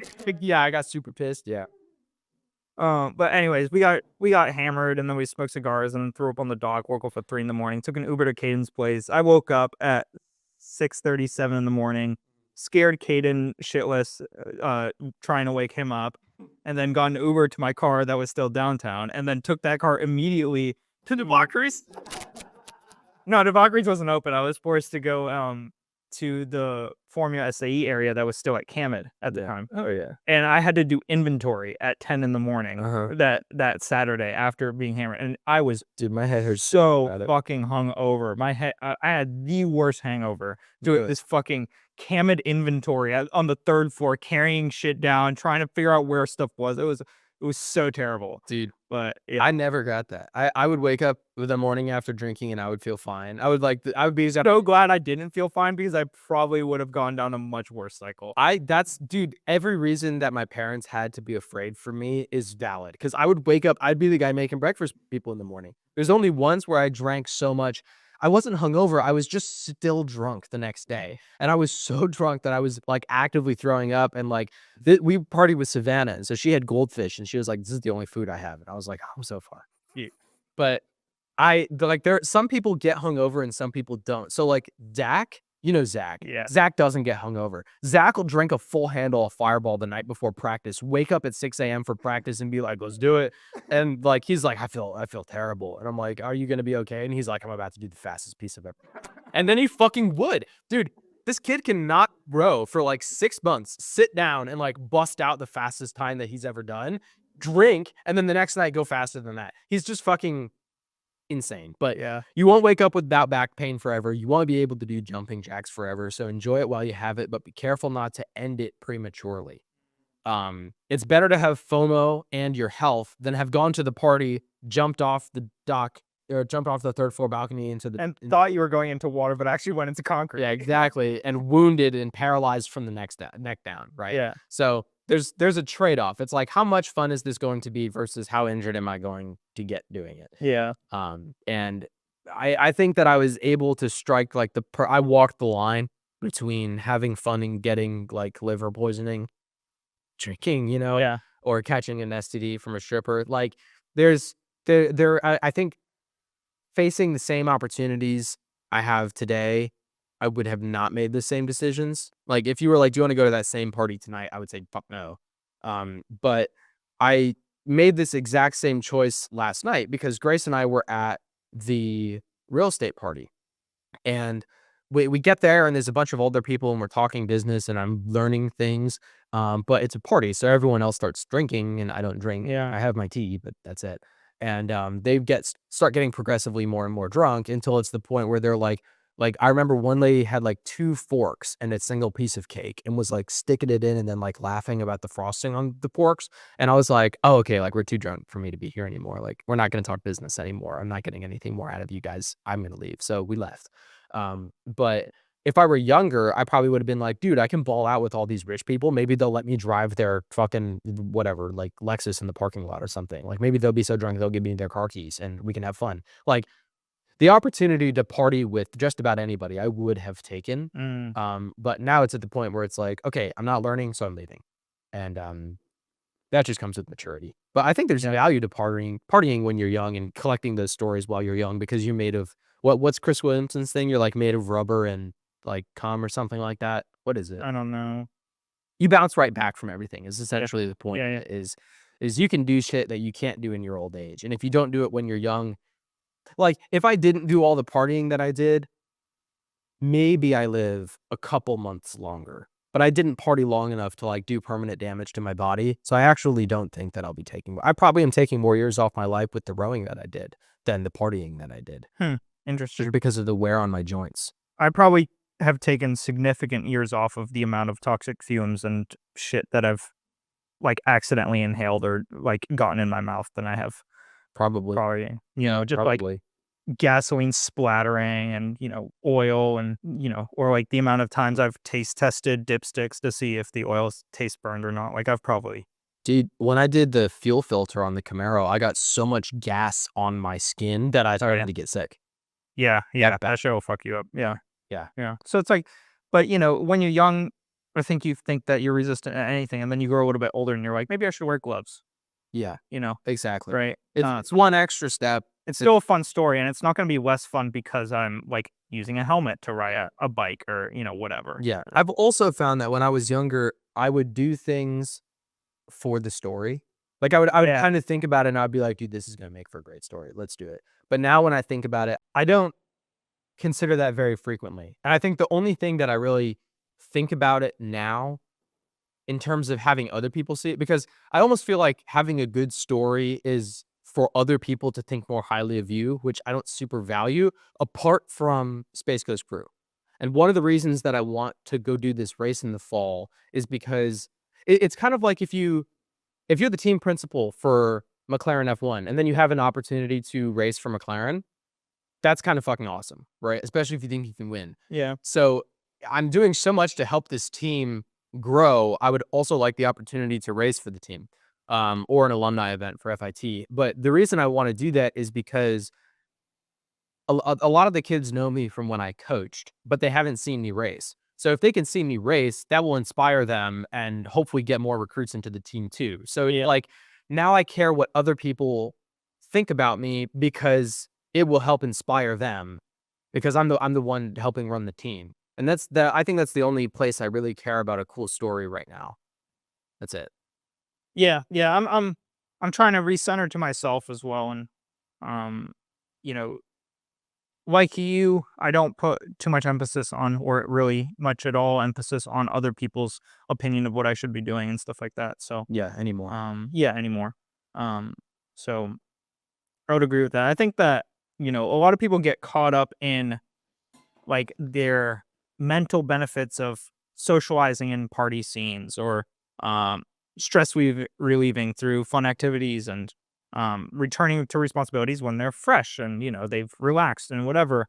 I think you largely get caught up in a cycle of constantly needing a break and constantly feeling like, oh, I'm too stressed to do this, or I'm too tired to do this. I need to take this time off, or like I deserve this, or like I need, this party break with the friend and whatever. Like, Yeah. um, and although partying and stuff like that does or it can help you relieve stress, maybe in like small amounts and stuff like that, what's really the quality of the vehicle you're using to relieve that stress, right? It's like the vehicle being used is like getting drunk and partying and doing dumb shit, right? Right. Like what is the quality of that vehicle you're using to relieve stress, rather than like, going to the gym or working on something meaningful, or, building yourself up. Like those things could also relieve stress and help you decompress, or like doing yoga, or like running, Yeah. like there's a bunch of different stuff you could do. Uh, Do you want to talk about the deficits to partying? I think that's what, well, that's like, I can read the intro for it real quick and we can like roll right into it. I guess I was sort of going through the benefits, but then touching briefly on Okay. deficits to Sure. kind of see how you wanted to add to it. Okay. It's really challenging for me to talk about the benefits without immediately subconsciously going into the deficits, Right. Okay. because the benefits, like I've written down, meet a diverse group of people, social development, friendships, mental breaks, fun activities, and return the responsibilities with a fresh head.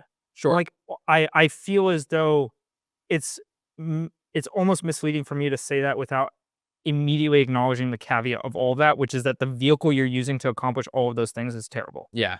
right? Yeah. What are your thoughts? So let me jump straight into the deficits because Okay. I have a really great way to bleed this in. So the deficits to partying. So many people party too hard in their younger years. My parents were worried with how sociable I was that I would end up being president of a fraternity, party my way out of school, and get a girl pregnant.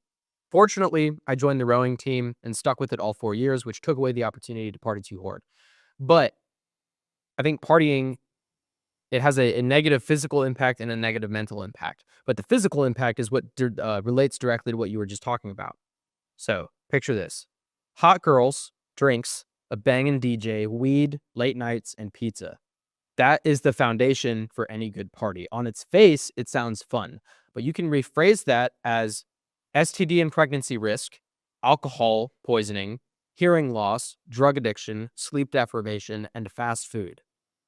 That brings out a much colder, more sobering feel to what was initially thought to be a lot of fun. And each of these are health impacts that take something from your lifespan longevity. And at a certain point, for me, partying is not worth risking these metrics, right? So it's like for every benefit, which comes with stress release and dopamine and a fun time, you're paying for it in your health. I have a question. Okay. What if you made a similar analogy with working? What if you said, hey man, you're gonna spend tonight, you're gonna build something meaningful, you're gonna meet some great people, they're gonna help you out, they're gonna give you some connections, you're gonna work on your laptop, and you're gonna really focus on your future. Yeah. Or I phrase it as, you're gonna sacrifice all your plans today. You're not gonna do anything you want to do. You're gonna sit on your laptop, you're gonna work on these documents, if you like it or not. Mhm. You're gonna interact with these people that may or may not be helpful, but try to at least be friendly to them, because they could be helpful in your future at some point if you continue to grind this out and work really hard, and put aside the things that you want to do for the things that you should do. Like, you can do either side of either situation. You can do the party situation and go like a positive frame of mind or a negative frame of mind, or the work situation, do a positive frame of mind and a negative frame of mind. Why do you think the work frame of mind is inherently more valuable, or the positive work frame of mind is inherently more valuable than the party positive frame of mind? Well, the output of each, one is stress relief and one is productivity. Mm. So the outcome of partying is that you have a fun time and are maybe less stressed, but also maybe more stressed, because a lot of partying is forgetting about the stress that you have, not actually solving the problem. Yeah. So if you're worried about a presentation at work, you could go get drunk and forget about it, or you could sit down and work extra hours to practice your presentation. Both of them relieve stress. One of them is a longer term stress relief and one is short term. But what I will say is the negative attributes of working are mostly mental, and the negative attributes of partying are mostly physical. So the negative attributes of working, you said you're going to sit down and do work that you don't want to do instead of going out and doing the things that you do want to do. Wrong. I like working. That's what I want to do. I don't want to go party. Mm. But the negative attributes of partying are. Okay, I was kind of trying to create an example. No, I It's understand. generic. I understand, and I'm ripping it apart. Yeah. But we both agree with the ripping apart, right? Right. But with partying, the negative aspect of it is largely physical. It's you're drinking alcohol, you're eating crappy food, you're catching STDs, or you're at risk of all those things. Um, and there's no productivity at the end. So you're not really sacrificing your health by working. You're sacrificing your mental psyche if you don't like to work, right? So for mental, I have a mental impact that partying has as well. Partying too hard, too young teaches the neurons in your brain that that's what success looks like. Mm. As you age, the people around you grow up, and it can be difficult to truly enjoy this new phase of your life, and you'll live in a constant state of I peaked in high school. And I know this because I experienced it, and I still do. Growing in high school, I got addicted to winning, and I let it define me. And winning was more difficult in college, especially because my first year was spoiled by COVID. So going on 2 years with no wins, I started to doubt my self-worth and my character and started thinking that I had peaked in high school. And this really bothered me. Eventually, I went on to win some more and was able to overcome that feeling and enjoy new aspects of my life, but I very nearly fell victim to this long term. Um, so there's a mental shortfall or shortcoming to partying too much too young, when you let it become too important to you, I think. And the mental depravity that comes from working too much, as in, opposition to partying too much, is that maybe you don't have the same number of friends that you have. Maybe you live a little bit more of the solitary lifestyle, right? And also, I think people work on different things. Generally speaking, when you say work more, people think do longer hours in the office, which means doing more work for the same rate of pay, which most people would argue is a waste of time, and I would agree, right? I think that the work is most impactful when it's work on yourself and your psyche, or work for increased compensation. So sell more houses, make more money, build more businesses, make more passive income, etc. Why do you think so many people lean into the party kind of life? Or not even quite the party kind of life, but the anti-work kind of life? Because their work sucks. Yeah. But I mean, there's so much potential for you to make a so much better life by just putting in not even like a lot of effort, just like a medium to small amount of effort every day. A lot of people see work is enough to get by, right? Just over broke job. Yeah. So a lot of people, you it's really simple and it's really easy to say, okay, well, I'm going to give up a little bit more than half my day, 5 days a week, to earn enough money to enjoy the rest of my time the rest of the week. Yeah. And if I sacrifice a little bit of the fun stuff, maybe $200 a paycheck, I can save, and then eventually I can quit this job and then just do all the fun stuff later. But I have to put in a little bit of work now, right? But I don't want to waste my youth working, because no matter how hard I work, I still get $80,000 a year. Maybe if I work overtime, I can get that up to 100K, but the amount of work is not equivalent to the amount of pay that they're getting. It's not worth it, right? Because if I work an extra 10 hours of overtime this week, Yeah. I earn the same amount that I would earn next week and the week after that and the week after that. But every hour that I put into real estate, I have the potential to make exponentially that many more sales. Or with the work I put into business, I have the potential to make that many more, I guess, business transactions, or many more businesses. I can increase the value of my business. It's like, it's leverage. That's exactly what it is you have no leverage in a 9 to 5. And most people see leverage against themselves when it comes to business. And that's how I lived before I met you. I was like, I don't know how to start a business, and I don't even really know how I would do it. And I don't know how I would pay to live while I do it. Like, I just hadn't considered it. Right. What really scares me is like the weakening of what I feel like is like the mind today. Like it is so easy to sit and scroll all day and go to a job all day and do the minimum amount of effort and get by at the minimum level and like never do anything more than that. Some people are happy with that. Are they though? Some people. Or have they convinced themselves that they're happy? Some people are happy with that Man, because they see it as an even trade. It's like, okay, well, I spend 40 just hours. imagine if like even 25% of the population put a small amount of effort into trying to better their lives. Like how much more innovation we'd have and how much like better everyone's lives would be just because there's a larger amount of people around doing something to better their lives that then influences and impacts the people around them. Like it's just it's so wild to me. Like I understand why people don't do it. I understand why people don't see it. I think it's just really sad that there aren't more people that do see the opportunity, like do see the potential and want to better their lives in a more meaningful way than they are today. I wish there's more people doing that. And I mean, I guess there's a position for everyone. Like everyone, either it falls into one of the 4 categories: employee, self-employed, a business, or investor, a businessman or investor. Sure. Right, and there's importance in each of those. I know a girl who was really. You could still be sorry to interrupt you. Yeah. You could still be an employee and focus on growing yourself. Like you don't Like have to self-growth? be you don't have to be a business person or an entrepreneur or an investor and entrepreneur to just like grow yourself and focus on like being a better person and expanding your horizons. Like you don't have to do anything like crazy. I think a lot of people measure how good they are as a person by the actions that they take. So if you get to work on time, if you do your job well, if you don't insult people, if you thank your waiter and you go to church, you're a good person. And that's it. And for most people, that's enough to like meet what I would consider the standard. Yeah. But it's not enough for me.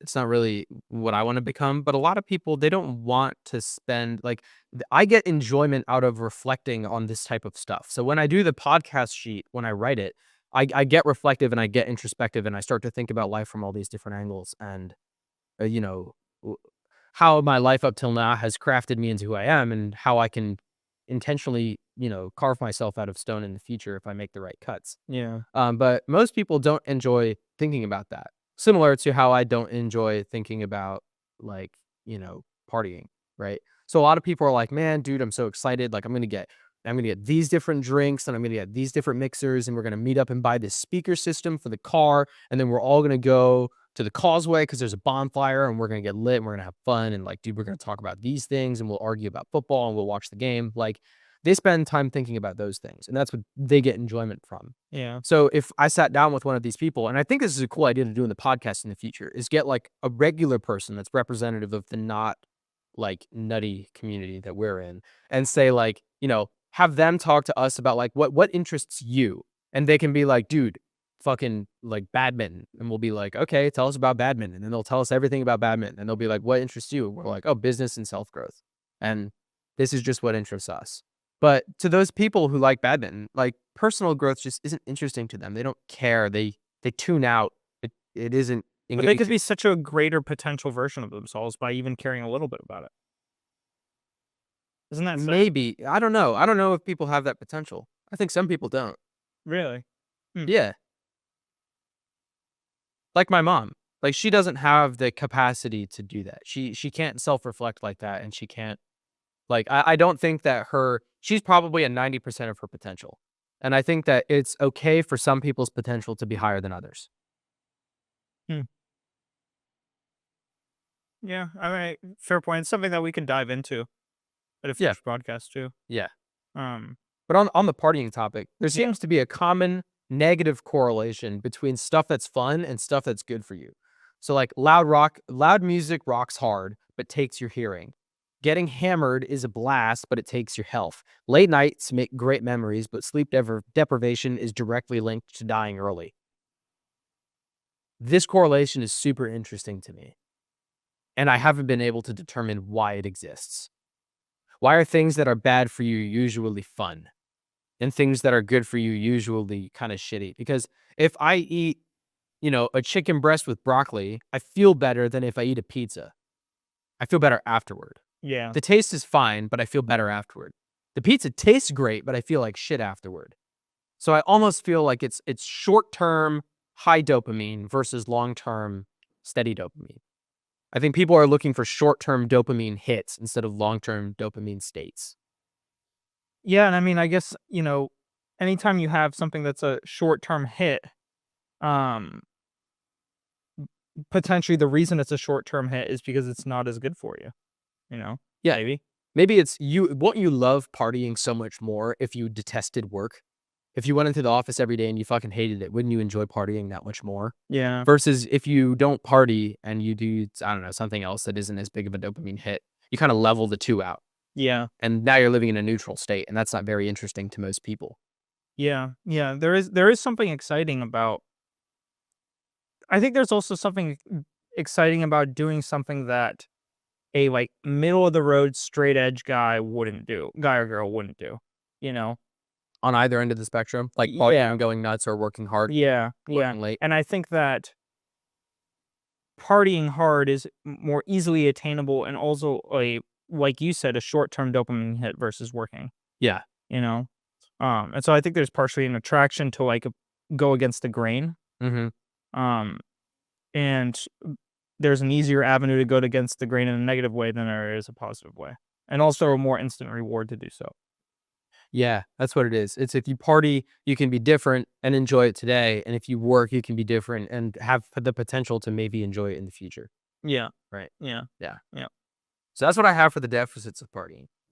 Yeah, I think we've covered a good amount of them. I'll just say it can lead to mental weakness. If you party so much, and you try to relax so much, your brain gets used to that, and you get used to that, and then you suddenly have a really hard time doing anything genuinely meaningful, Mm-hmm. right? And in that, you struggle to form like meaningful objectives, Mm-hmm. right? Because everything is short term dopamine hit, like you're saying. Right. And it's hard to see past like the next day, which I think seeing past the next day is really important because, um, Rome wasn't built into it. yeah, yeah, Yeah. you have to be able to look at your future, at least to some extent. I think there is definitely some value to living in the moment and enjoying what you have today, but to have complete neglect for tomorrow, I think is a silly. Mm-hmm. Um, and then obviously there's all the physical, financial, and just like circumstantial hurdles that come along with partying too. But we can dive into immortality. Our third segment is what does immortality look like? So I listened to this Chris Williamson podcast with Mike Israetel the other week, and that's what inspired this podcast topic.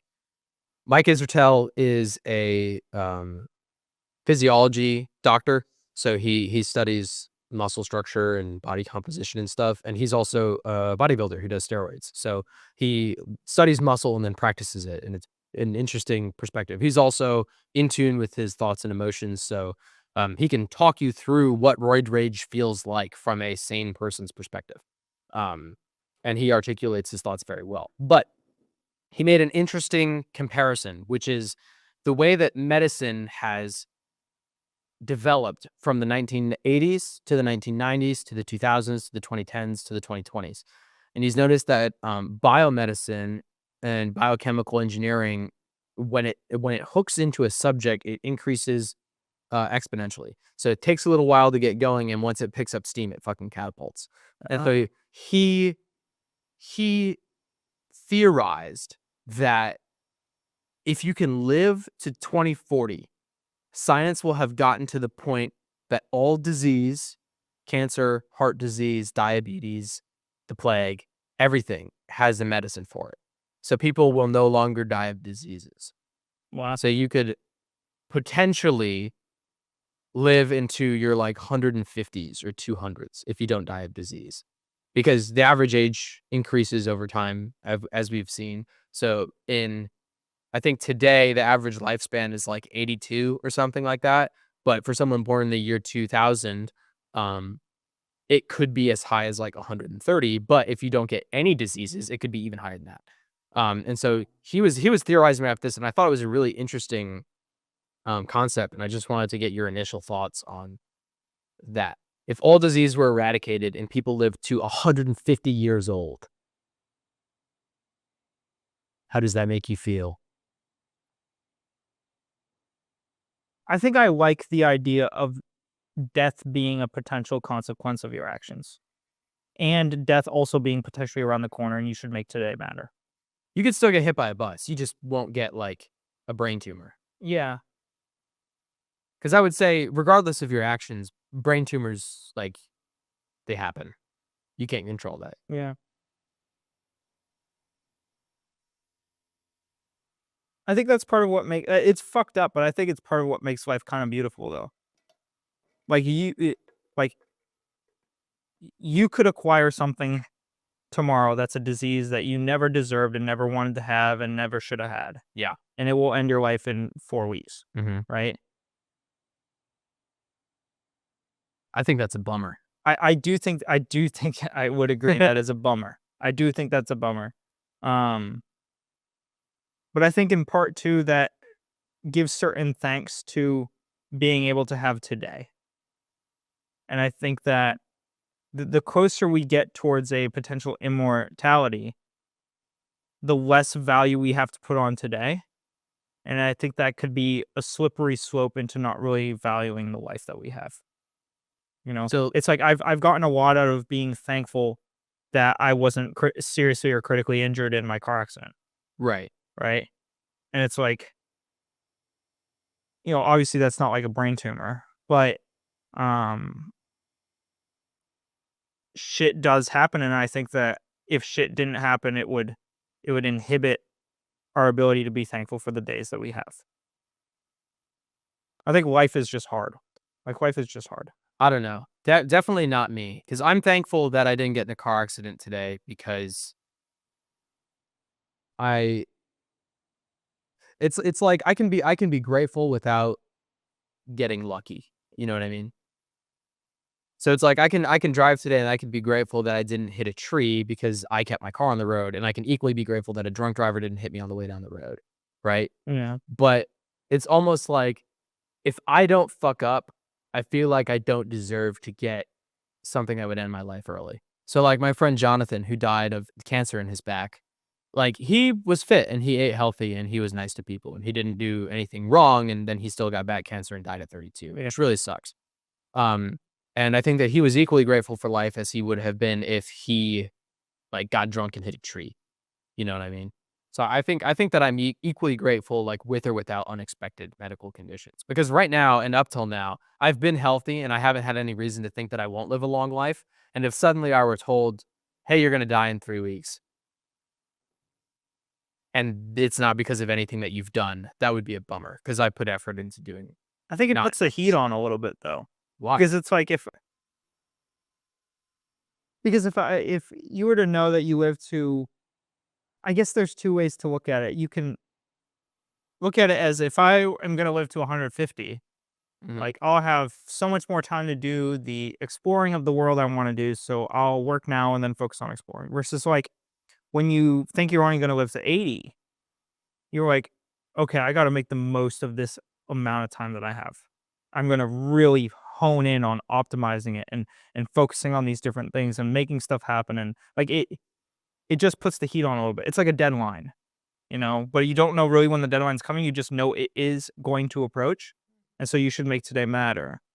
Versus like when you have all these medicines and these different cures, the deadline is kind of moving back all the time. It's like working at NASA. It's like we're going to launch, fall of 2025.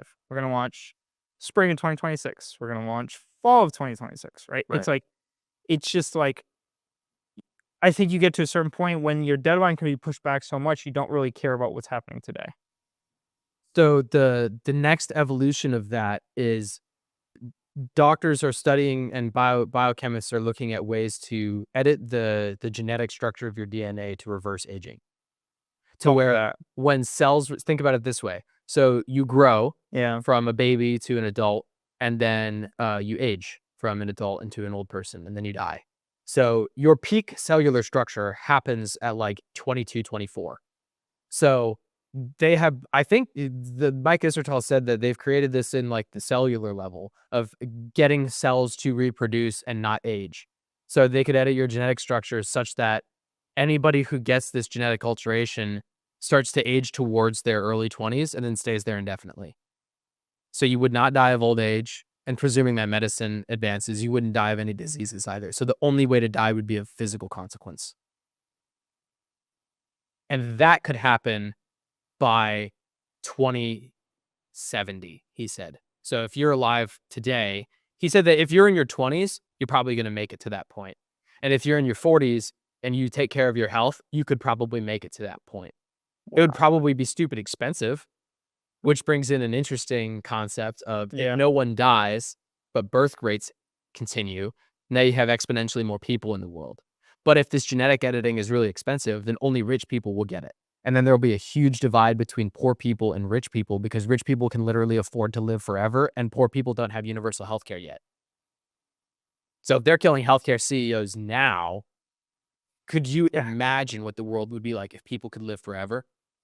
And you would know too, because a rich person could be like, oh, I've just decided to not do it. But they start to look a little bit better every day.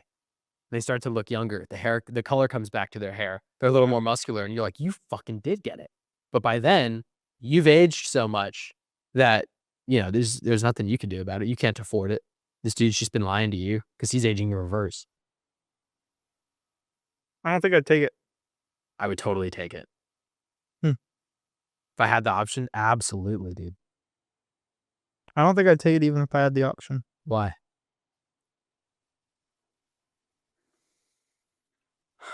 I think it's important that, I think caring about your health is important. Eat well, exercise, do the basic things to, keep yourself active and healthy. Yep. But I really genuinely think part of the beauty of life is the fact that it could end tomorrow. I think that from even something that is not your fault. From even something like a cancer or a tumor. Right. I live every day in every moment like someone's going to step through that door and shoot me in the head right now. And I'm fine with that. I do similarly, but if someone does, would I want to prevent it? Yes. But do I think that looking forward, it would be the best thing to prevent that? I think it's tampering with the beauty of our finite life. That's how I see it. To like take these medicines and stuff like that. To live forever? I think so. I think there's something beautiful about having the time you have, and if it's ended short, then it is what it is. And if you live a long and happy life, then that's great. But, do I want to die tomorrow? No. Do I want to get cancer? No, absolutely not. Knock on wood. But I think that's what makes today really important. Let me fuck with your head for a second. Okay. That's like saying I'm not going to do an oil change because it ruins the natural beauty of the lifespan of my engine. No, but the oil change is like the equivalent of like eating healthy. Yeah, but if you don't change your oil, then your engine dies terminally. Right. And the same way if you don't eat healthy, but the engine will go eventually, right? Not if you replace I think the comparison is like if I do consistent maintenance on my motor, like eating healthy and exercising. Yeah. And I, patch stuff up when it breaks and whatever, but eventually like all the componentry is kind of just worn out. If I could throw some magic oil in it and make it new again, would I? It's kind of like if you blow a head gasket, then that motor's done unless you do something about it. So it's like you can choose to do something about it, or you could just choose to like let it die and like let it leave. Or if your motor blows up entirely and like say peanut butter. Say peanut butter. Just say peanut butter. What? It stops sneeze. I squeeze my nose, it stops it. That's fucking insane. I've never heard that before. Yeah. Squeeze it up here? Yeah, like on your bridge, just like fucking like right like this or like this? No, like yeah. That's weird. Because that doesn't block your airways at all. No, it doesn't. Okay. But it stops the sneeze. So strange. I've never heard that. I'm going to try it next time I have to sneeze. It's like your motor can blow up. Like it's done. It's not going to fix itself anymore, right? You can either put a new motor in the car, or you could scrap the whole thing. I would put a new motor in the car. I feel like diseases are almost like it's inefficiency, right? It's not optimized. I don't feel like humans are optimized because we age and we die. And like most This is a really tough question for I me. know. It gets even crazier, but Okay. I think a lot of this is going to be, I'm not sure, maybe ask me in 10 or 20 years. 10 or 20 years. Okay. Probably. Got it. I don't Then we'll have the technology and if I'm still alive in 10 or 20 years. we should think about it now so that way if you get to that point, then you can make a decision then. I am thinking about it, but it's very hard for me to think about it on the fly. Okay, cool. Let me fuck with you even more. You ready? Okay. So there's a third stage to this, which is eventually science will develop to the point that you can download your consciousness into a computer and have a digital backup of your brain. And then you can download copies of your consciousness to living beings like a human. So there can be two of you at the exact same time, one in a human body and one in a computer. And if the human body dies, it gets hit by a train or shot in the head, it's fine because you have a backup digitally. And that digital backup, you can choose whether or not you want to be downloaded into a human or just stay in the digital backup. Because if you live in a digital backup, you can program that such that you can just live in a digital haven. Is that heaven?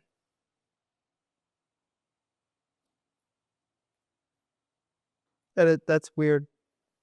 I got a little bit sidetracked thinking about my brain inside a 6'5" black NBA player.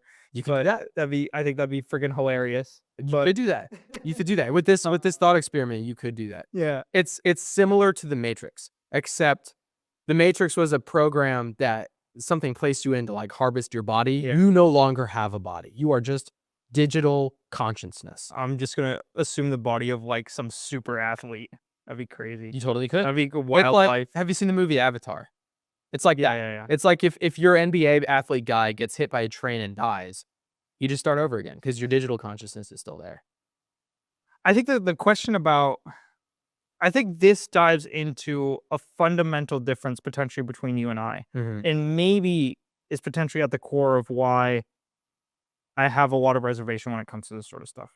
It's because I think genuinely that we have some sort of soul that is not materialistic and cannot be analyzed critically through numbers. Got it.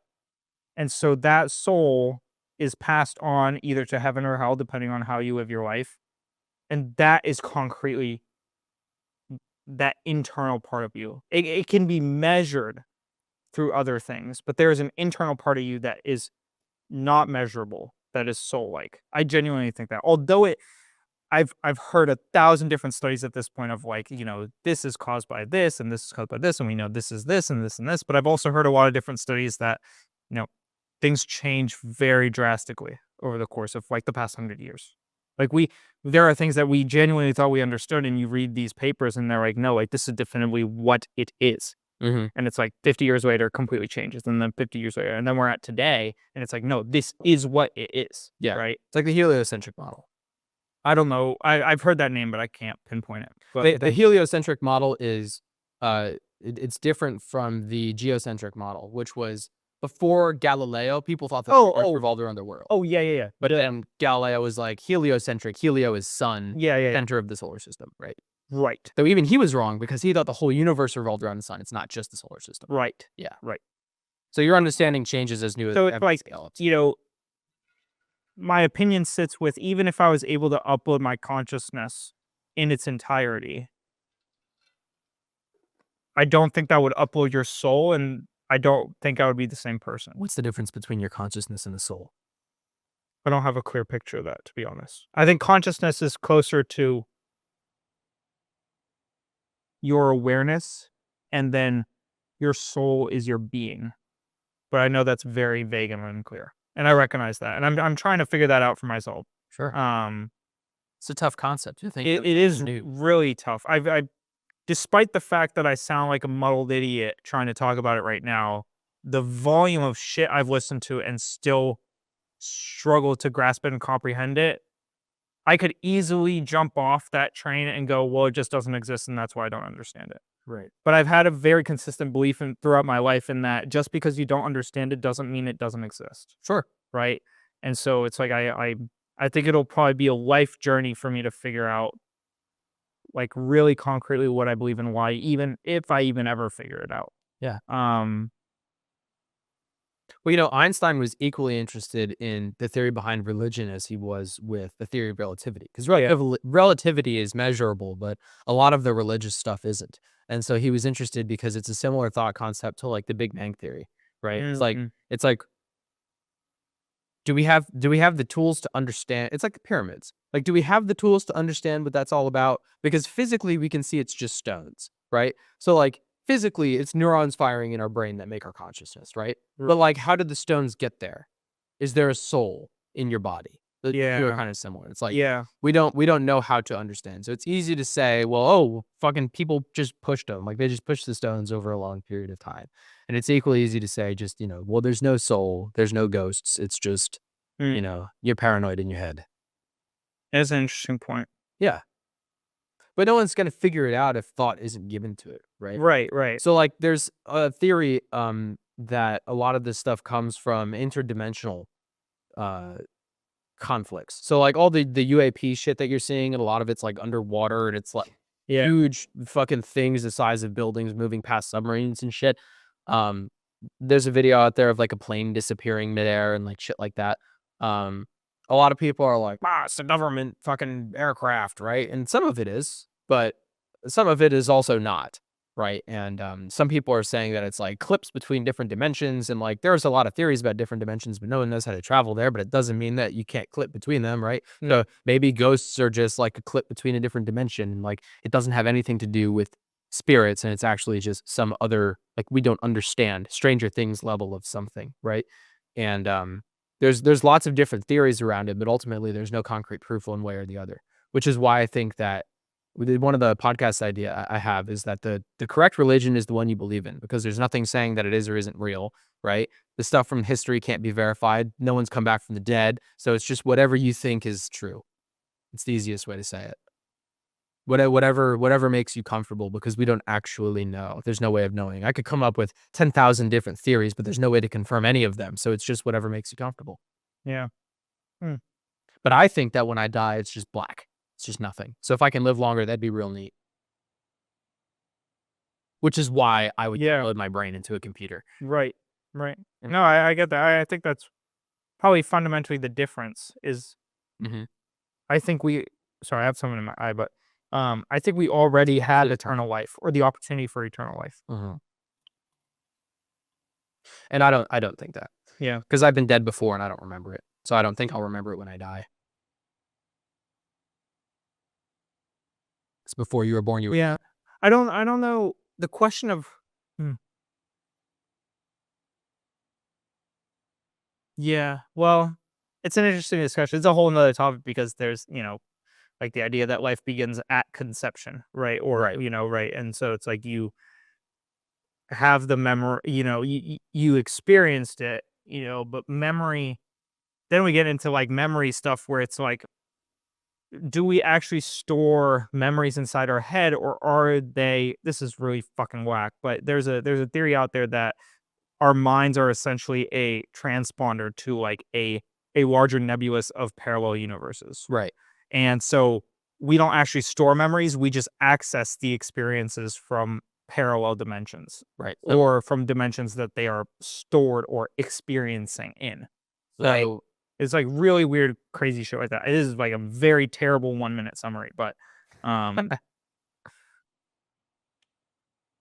this stuff is really cool. It always baffles me, and I think it's one of those things that I tend to listen to other people talk about it probably 98% of the time that I like think about would ever think or talk about it myself, right? Like 98% of my time dedicated to this sort of thing is listening to other people and then thinking internally.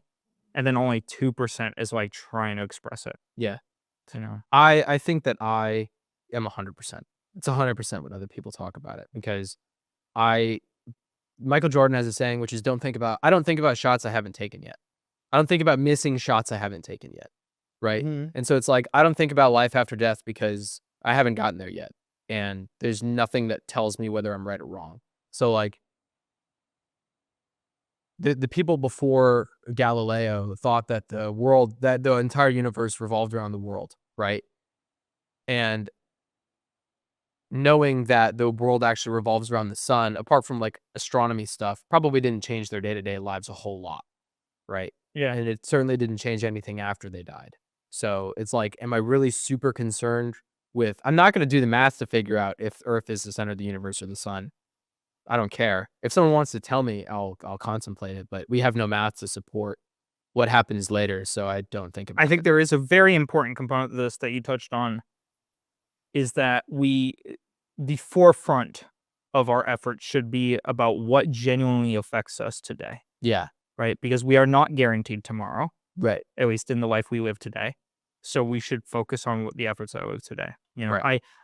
I do get value and mental kind of work, I guess, mental work out of listening to other people talk about this stuff. I find it interesting, but it is in no way do I dedicate my days to figuring out this stuff, right? Right. I find it interesting. I like it, but you raise a really good point that, like, if it were to come out tomorrow definitively that, um, we don't have a soul, right? Mhm. Like, would that change my ability to do something meaningful? I think Right. the problem is I don't think that you can definitively say you can't say that people definitely don't have a soul. I'm saying a hypothetical. Like, Right. if you were to say, we do not have a soul definitively, Like right. we have figured it out. Here is the concrete explanation given to you by God himself. No soul, right? Yeah. Whatever. Um, would that change my ability to do something meaningful today? Right. Right. I think that's a very important point, is like, don't get lost in the sauce of trying to figuring out what happens tomorrow when you have today to live. Right. Exactly.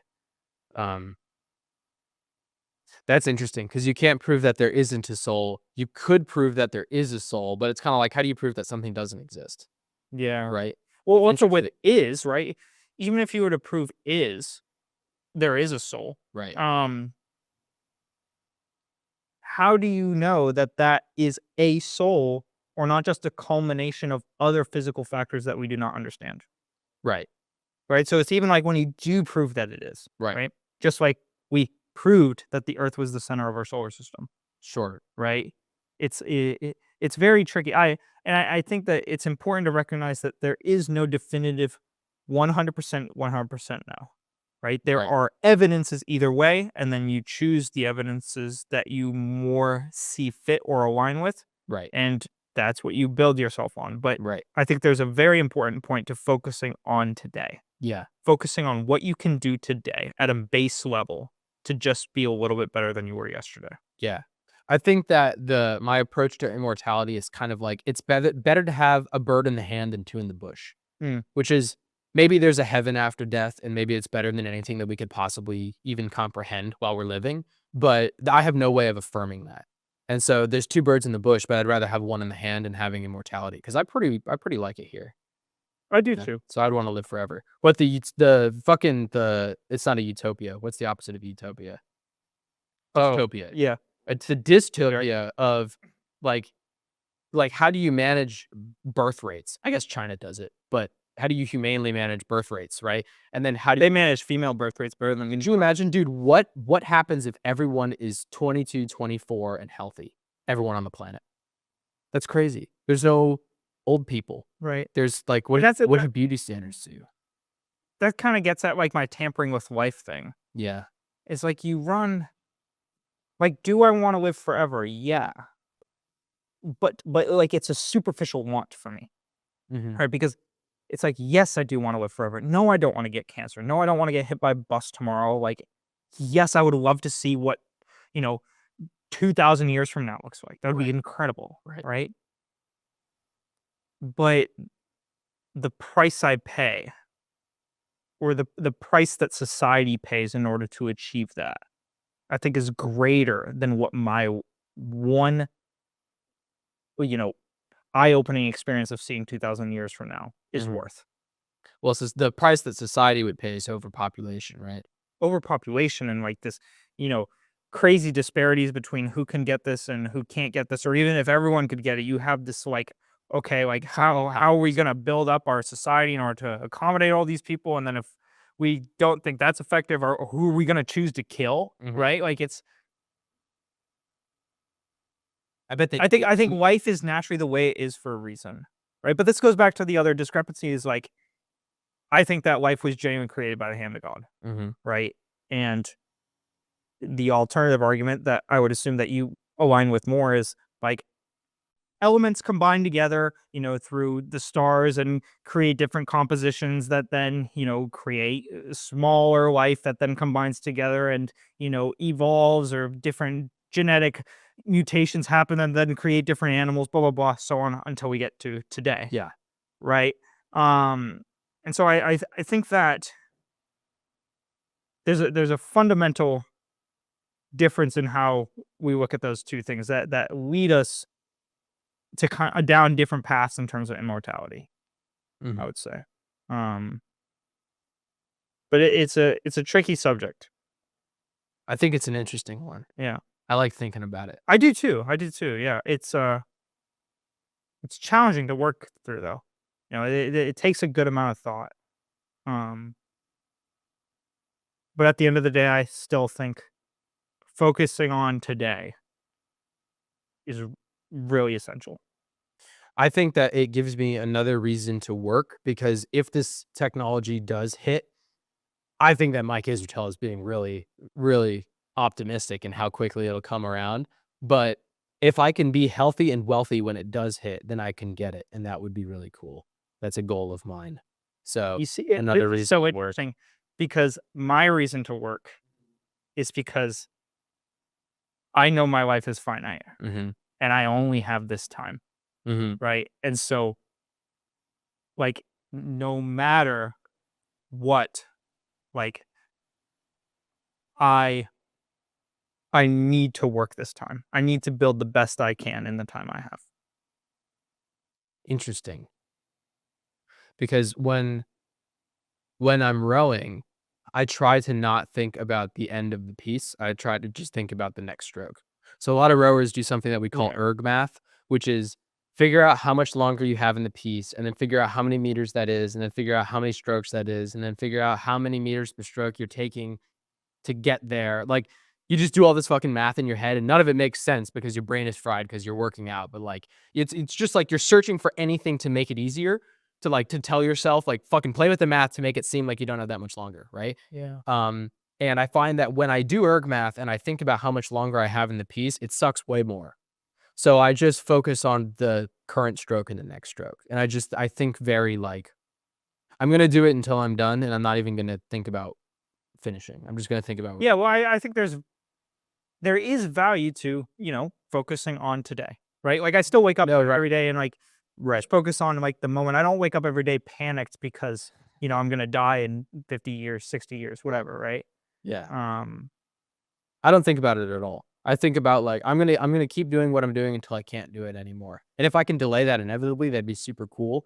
But knowing that I'm going to die one day doesn't motivate me to do anything more today.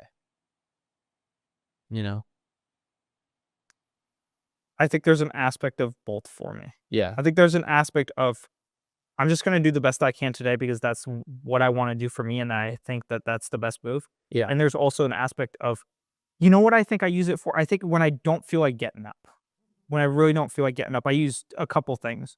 I use, am I going to be a bitch today? Or like, am I going to do something meaningful? And I say like, there are people in this world who would kill to have the problems that I have. Right. Right. And then I also think there are people like, I could die tomorrow. And would I have wanted to waste today if I died tomorrow? All right. So it's like a culmination of different things that I try to use to like get myself going. It's like my little like mental word supplements that I use every morning. You know what I mean? Right. But it's fascinating. I think what I love about this subject the most is that you can be on either end of the spectrum and still live an incredibly amazing life. Yeah. And that's what I really love about it, right? Yeah. It's the and this kind of gets back earlier, we were talking about like the people in the middle who kind of just ride the center line and never deviate from it. Right. I think they're the ones who really suffer the most. Because I think if there is or isn't life after death, regardless, being on either end, like between where you are or where I am, Mm-hmm. is a valuable experience. But being in the middle where you don't really care about it at all, I think is sad. Yeah.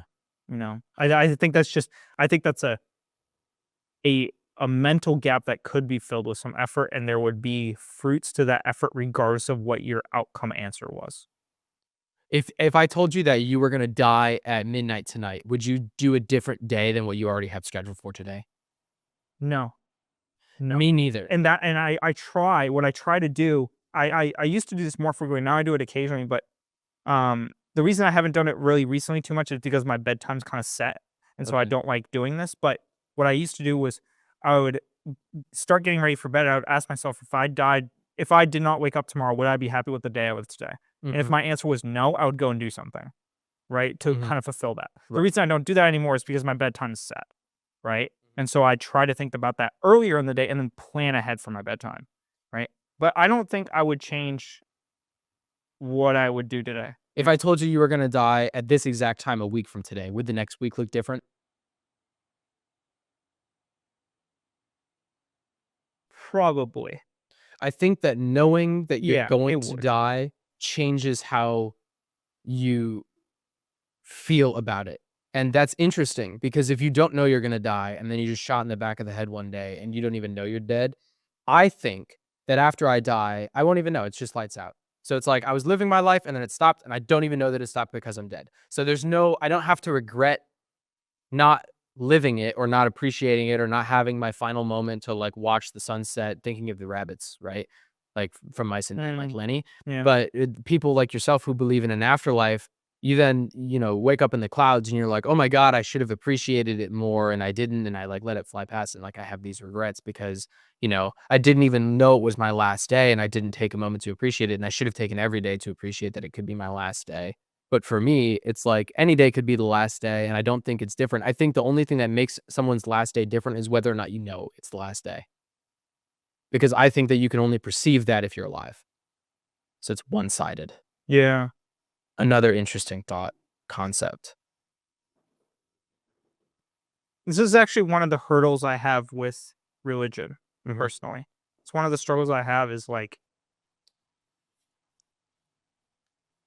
there is so much push and pull away from living today because of the anticipation of tomorrow, Yeah. right? There's a lot of like, don't do this, don't say this, don't act this way, don't go there, why are you thinking that way? Don't do that, right? There's a lot of that, Mhm. or there can be, and it pulls you away from like implying that God created this life for us. Wouldn't he want us to live it? Like, and like, yes, we're gonna make mistakes, and yes, we're gonna do stupid shit, and that might not be favorable if we think of God as like a father figure. That might not be favorable in his eyes. But this world is beautiful and for us to experience and learn from, right? And I think that there is value to learning at a personal level from your experience, rather than there is there is value to learning from other people's mistakes as well. But there's something a little bit more personal, a little bit more deep about learning it yourself, I think. And it's that's a tough topic, and we've talked about it before too. Mhm. Um, but one of the gripes I have is like, I don't want to feel like my ability to live today is inhibited by what I have to do, you know, by standards tomorrow. Right. It's like you have to serve. I think that the core of religion is you have to serve and be good today and not live the life that maybe you want to live because you're serving something today so that you can get to heaven tomorrow. Right. Right. Which, And like, that's a very it's very complicated for me because I think the problem is that I don't really genuinely fully align one way or the other. yeah. It's like I have a reservation and a nervousness, Mhm. and I'm still trying to learn and figure it out. What do you hope happens when you die? Um, I'd love to not have stomach pain anymore. That'd be Okay, great. that's good. I know what genuinely what I would hope is You don't want hot girl tummy anymore? no, I don't. Um, What do you hope happens versus what do you think happens? Is there a difference or is it the same? Are your hopes and thoughts the same or are they different? that's interesting. I think what I think happens is you are filled with a bliss that then negates whatever primitive wants you could see in the life you live today. Like the bliss you feel when you die is greater than whatever happiness you could acquire from the material life you live today. And therefore you will be content and satisfied with that. So dying is like coming. Sure. I can go with that. It's the death orgasm. And Yeah. then what? And then it's that forever? Or is it like sleeping where you don't really know, like you're I think semi-conscious? closer No. to like sleeping. Okay. What I would want to happen,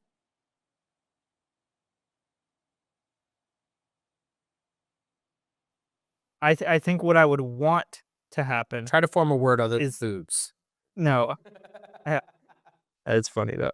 Um,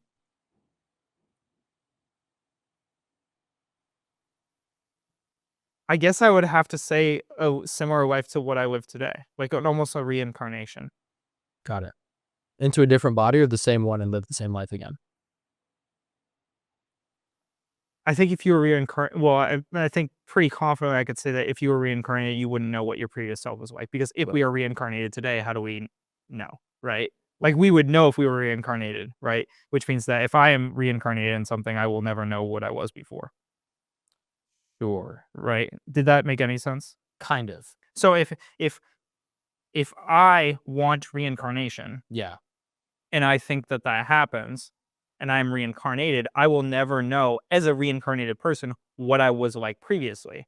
Right. Because implying that that cycle exists would imply that I am a reincarnation of someone previous. I am not personally aware of who I was previously. What would you wish your soul to experience in the next life as being reincarnated? A similar life or one that's different? I would wish for the opportunity for it to live it however it wants. That's what I would say. That's the American dream. Yeah. Reincarnation is interesting because the number of souls on planet Earth changes Hmm. every day, and it's not consistent. So reincarnation is difficult because it still leaves you with the question of where does it come from? Where does it go? We should Where does end it this come from? episode Comment, with Joe. have you seen the South Park episode about Scientology? No. They do this whole thing about like they deep dive into Scientology and like what it is, and they essentially like blow this entire religion out of the water and like all this stuff. We should end this podcast with just that 1.5 minute clip of them talking about Scientology and what it is. I have a good diet. It is so comedically fitting to like the very challenging concepts that we're trying to cover right now. Yeah. If I don't manage to do that legally through I think we'll be taking it. yeah, go and watch the South Park Scientology clip. It's a Tearing apart. kind of a comedic relief to a very deep podcast, but Yeah, I love giving you these. Christian Dawson calls them brain biscuits. yeah, But it's like that's all right. it's like something to chew on for a while. But I think it's interesting. I think that I love it. I think it's so great. I think that hoping that there's something better later on is a risk because it's like betting that tomorrow is going to be better than today, and I don't feel personally like there's anything I can do to influence it, which feels like a gamble, which sucks. It does. So instead, I'm just going to work hard to make that tomorrow, like in real life, like tomorrow living Yeah. better. And if I can extend those days through immortality, that would be pretty cool. Awesome podcast. Sweet. What do you have for our dial-in? I have a quote from, I think it's from, I don't fucking know where it is. I found it on Alex Ramosey's X account. From the South Park Scientology It episode? sure isn't. It comes from Alex Ramosey's X account, but it's a quote. It looks like from Charlie Brown. And it's Charlie Brown talking to Snoopy. And he says, "We only live once, Snoopy." And Snoopy says, "Wrong. We only die once. We live every day." Thanks for listening.